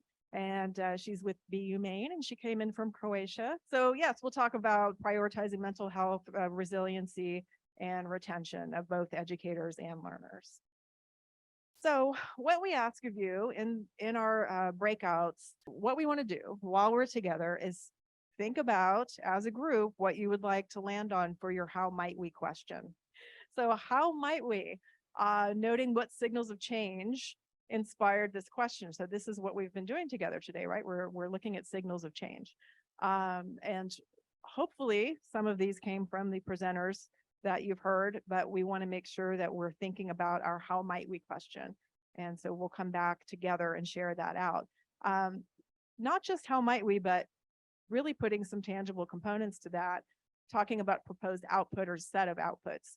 Is it a toolbox? Is it an event series? Is it a series of 5-minute videos? Is it really can be whatever we want it to be. We just want to make sure that it can be free for the folks that we want to consume it. So the idea of this is to develop resources to take back to all of your communities and your communities of practice. And in doing that, we foster change. So the outputs are really critical. And what else is already in the works around this particular topic? Do we know that there's another project, let's say with Learning Planet Alliance, there's a circle maybe that we want to develop a new component of? Do we want to join forces with them? These are all things that we want to give some thought to.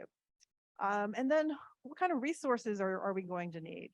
What kind of time is this going to require of the folks that would be contributing to creating these things? Do we need money? Is it just something that we can do with ASU resources? Let's explore that too. So those are the 4 things that I would like for you guys to focus on as you go into your breakout groups. So let's play in the virtual sandbox together. I will give you guys the opportunity to, the folks that you're immediately with, have a quick conversation about what your passions are and where you think we should focus our energy. And then we'll come up with a couple of topics and then break into groups based on those topics. So I'll give you guys a couple of minutes to have those conversations, and then we will come back together in, let's say, 10 minutes. I can tell you guys are having great conversations, and I hate to interrupt that, but we're going to pause and talk about what you're talking about. Okay, I'm going to start at the back. So I would like to know what the core component of the conversation is that you're having as far as project work that we could potentially be doing. And I'm just going to start with Barnaby because he's right here. So we were looking at the democratization pathways as well as the fusion of synchronous, asynchronous. Those are old modalities of learning. And if we're embracing the broader concept of lifelong learning, what does that look like? Concepts of providing scoreable or points-driven systems that looked at empowering, again, individualized lifelong learning paths. Looking at ways that you could further empower that through not just in time learning modules, but looking at ways that would fuse the outcomes of those into comparable, actionable components. And so that brought us up into some of the work the university is doing with a large collaboration of other universities around verifiable credentials and blockchain structures. It's not driving by that, but it is heavily influenced by that. It's ASU Pocket. If you've not been familiar with it, Timothy Summers is someone you should connect with, at least here at ASU. And so that's where we were just starting to mull that process forward. So this group is going to focus on democratization of education paths. So note that when as I'm going around and we're sharing these ideas, I'm going to ask you when we do our breakouts, does another group's topic resonate with you more than the table that you're sitting at, right? So let's think purposefully about this and strategically. So we have our group over here talking about democratization of education paths. What were you guys talking about over here? All right, Megan. Our group talked about, let's see, we talked about academic integrity, how to make artificial intelligence less intimidating or terrifying, holistic wellness, the amount of fatigue people have coming out of the pandemic and what they're unpacking. We talked about learning in the classroom and in non-traditional pathways, as well as non-traditional learners. And it ended up being a conversation about trust, passion, mindset, balance, vision, hope, and resilience. So our question ended up being, how might we center compassion? So we were talking about holistic wellness of learners and educators being the foundational component of all of this. So you can't have democracy of educational pathways without holistic wellness and centering compassion and whole humanness. You can't have playful learning unless you can see someone and who they are and be seen in your place of employment or play. You can't integrate AI for impactful teaching unless your people are okay. Your people in the room are okay. And you can't do digital transformation of learning environments or experimental classrooms if people go and they are sad and burnt out and tired. So we talked a lot about how we really want to focus on holistic wellness of learners and educators as a foundational component, thinking about systems, approaches, policies, and how when we're thinking about building frameworks, competency maps or skills or other frameworks, how can we center it in a humanistic framework? Zach, Chelsea, what were you guys talking about?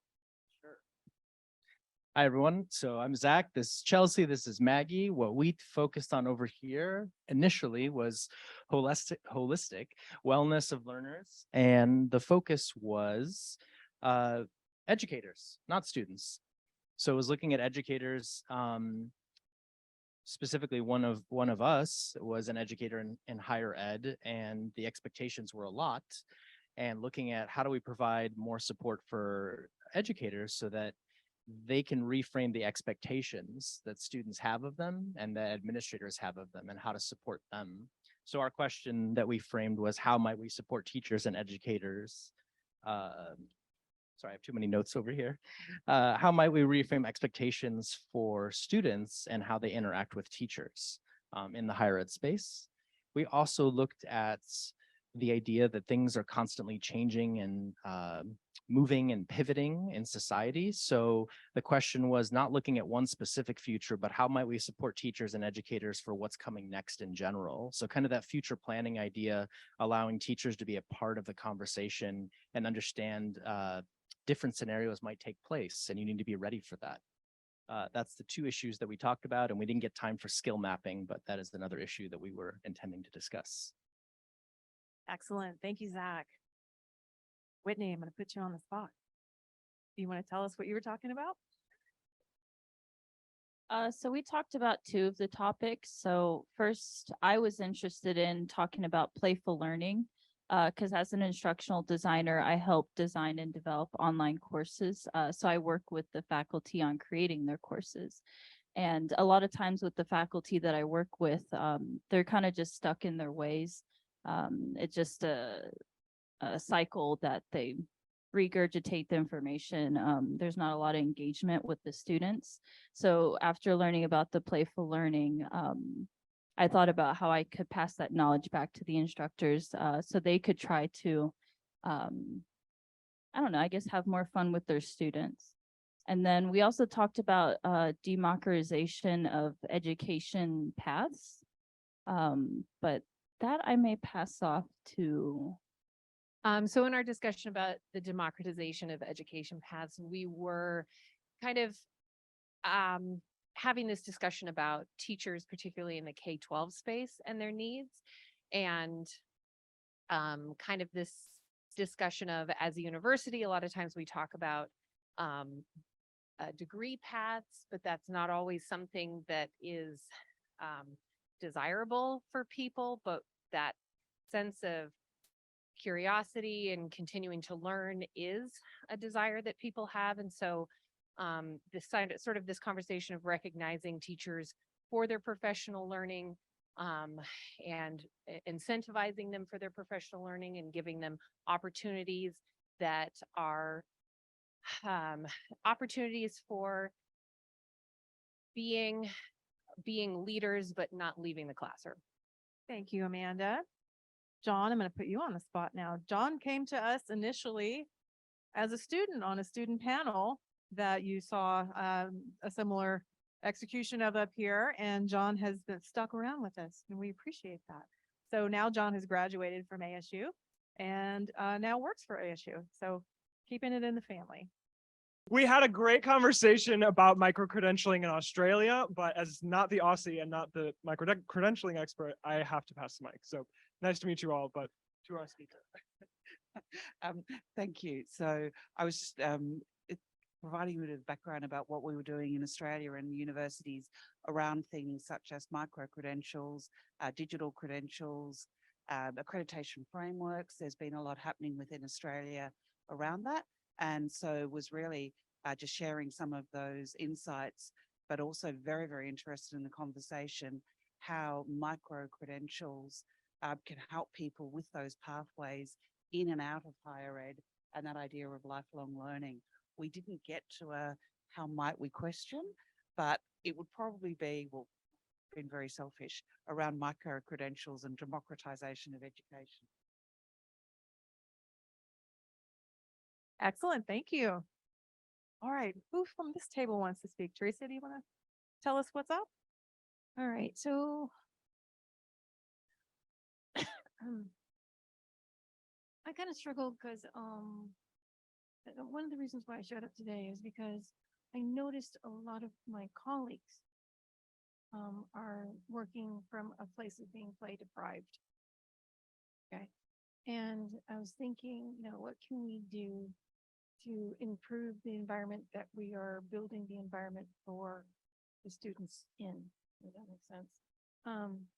And so I'm not really sure where that fits exactly.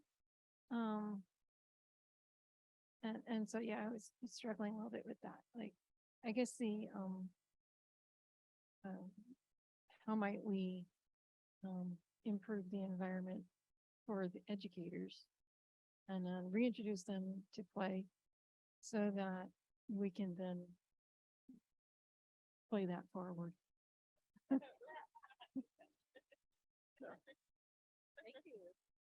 Did you want to add anything? So I'm a former educator, and I guess one thing that I closely aligned with was the democratization of education paths.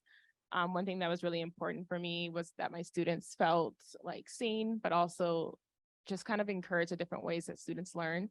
I feel like so far in education, I've only been an educator for 3 years, but from what I've seen, a lot of the curriculum is designed for a lot of neurotypicals.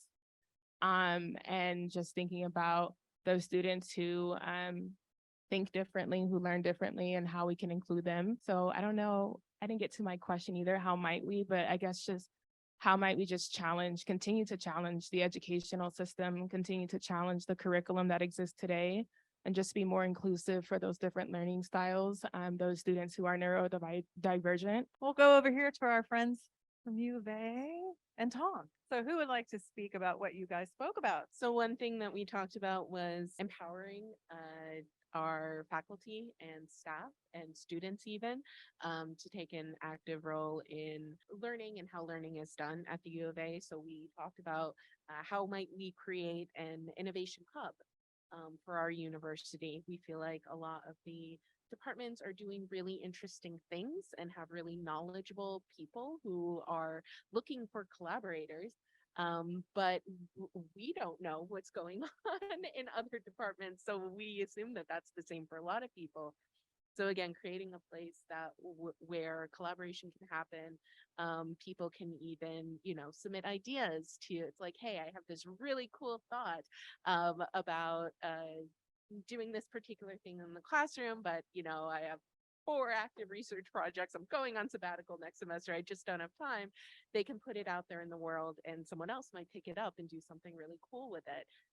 So again, really just encouraging that kind of interdisciplinary collaboration and being able to connect researchers with instructors kind of on the ground, career track faculty, even graduate students. Thank you. So I think one thing that I'll share with you guys is something we did here at ASU on Friday the 13th in January.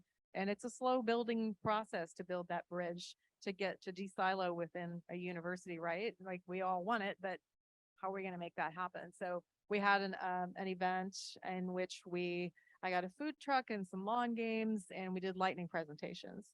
So everybody got 5 minutes to talk about what they're working on. And most of the people there had never met the other people there. And it was really cool to be able to make those connections and do what I like to call constellation building, where we're helping connect all of those dots. So we could talk about doing something down in Tucson with you guys. I am an outlier, and I'll follow your deal. We're breaking silos. I'm involved in the construction of infrastructure, and AI is making a huge impact in the construction industry. And we're associated with robots and pencils. And when I saw Tracey was talking, I flew down from San Francisco to learn about how AI is impacting education and to see where the intersection is. And one of the things that we talked about was the reality that the industry, whether it be education, construction, or anything, because of COVID, has accelerated to the use of remote and distance. And I don't think we're going to go back from that. So the challenge we have is, how do we create the personal connections when we aren't in person? And so we talked about having, no matter what, you've met for a week, no matter what, you talked on the phone, you did something to create a personal connection. And AI can help in that. But so what our topic was, and the what is on a teaching, is you got to teach kids how the sausage is made. You look at Chat GPS, you look at all this AI stuff, that's the sausage. But without the context of how it was put together and what the building blocks were that made that sausage, it's the same in construction and education. No matter where you go, the educational system has to teach people the tools to know how the sausage is made. So they just don't think that they can go to the store and there's the sausage and there it is, or the software or whatever it is. And at the end of the day, it comes down to what we were talking about, is how do you have a personal connection in a disconnected world? Excellent. And Tom, do you want to talk a little bit about toolkit? We can have that as a breakout group as well, if you wanted to talk about tools and toolkits. I mean, one of the things that, what you were just saying is related to, I mean, the educating with no time and space. You know, that's really what we're moving toward. And how do we build spaces that reflect that? That it's not about boxing students into a room with 30 seats for an hour and a half a day. They don't have to learn on cue. We can change the rules. We can bend the rules because those rules were established because of the technology that existed 150 years ago. And now COVID has shown us, or remote teaching has shown us, that you can bend those rules. And if you do it wrong, you can crappy stuff. But if you do it right, you can open up a whole new set of options for students that, you know, and blending synchronous, asynchronous, you know, getting away from time and space, but yet still maintaining that connection, because that community of learning is critical to the success of the students. And so how do we create those learning environments? And I think that's a good word up there, is learning environments, because we're not necessarily talking about a room like this room, which has its uses. I'm not saying we don't have rooms like this, but we complement them with spaces where it makes more sense for people to be able to access this stuff whenever. Because when we walk out of here, a significant percentage of what we talked about will evaporate.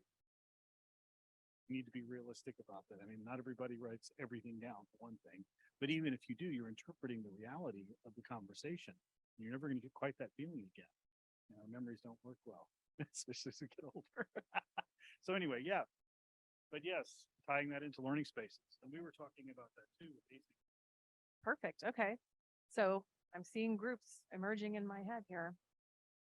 So yeah, we talked about, so if I'm not saying everything right, you can stop me, about the fact that technology is kind of blowing up some of the walls between the learning space and leisure, basically, I would say that what we talked about, and that we need to appropriate leisure time as a time of learning as well, and make sure that this is what happens, because history has shown us that when technology is reducing some of the time we spend on tasks, it's not leisure that takes over. It's the pace that keeps accelerating, and then we're even more burnt out than when we've had more basic stuff to do. And so, yeah, it's leisure as learning time that we wanted to talk about.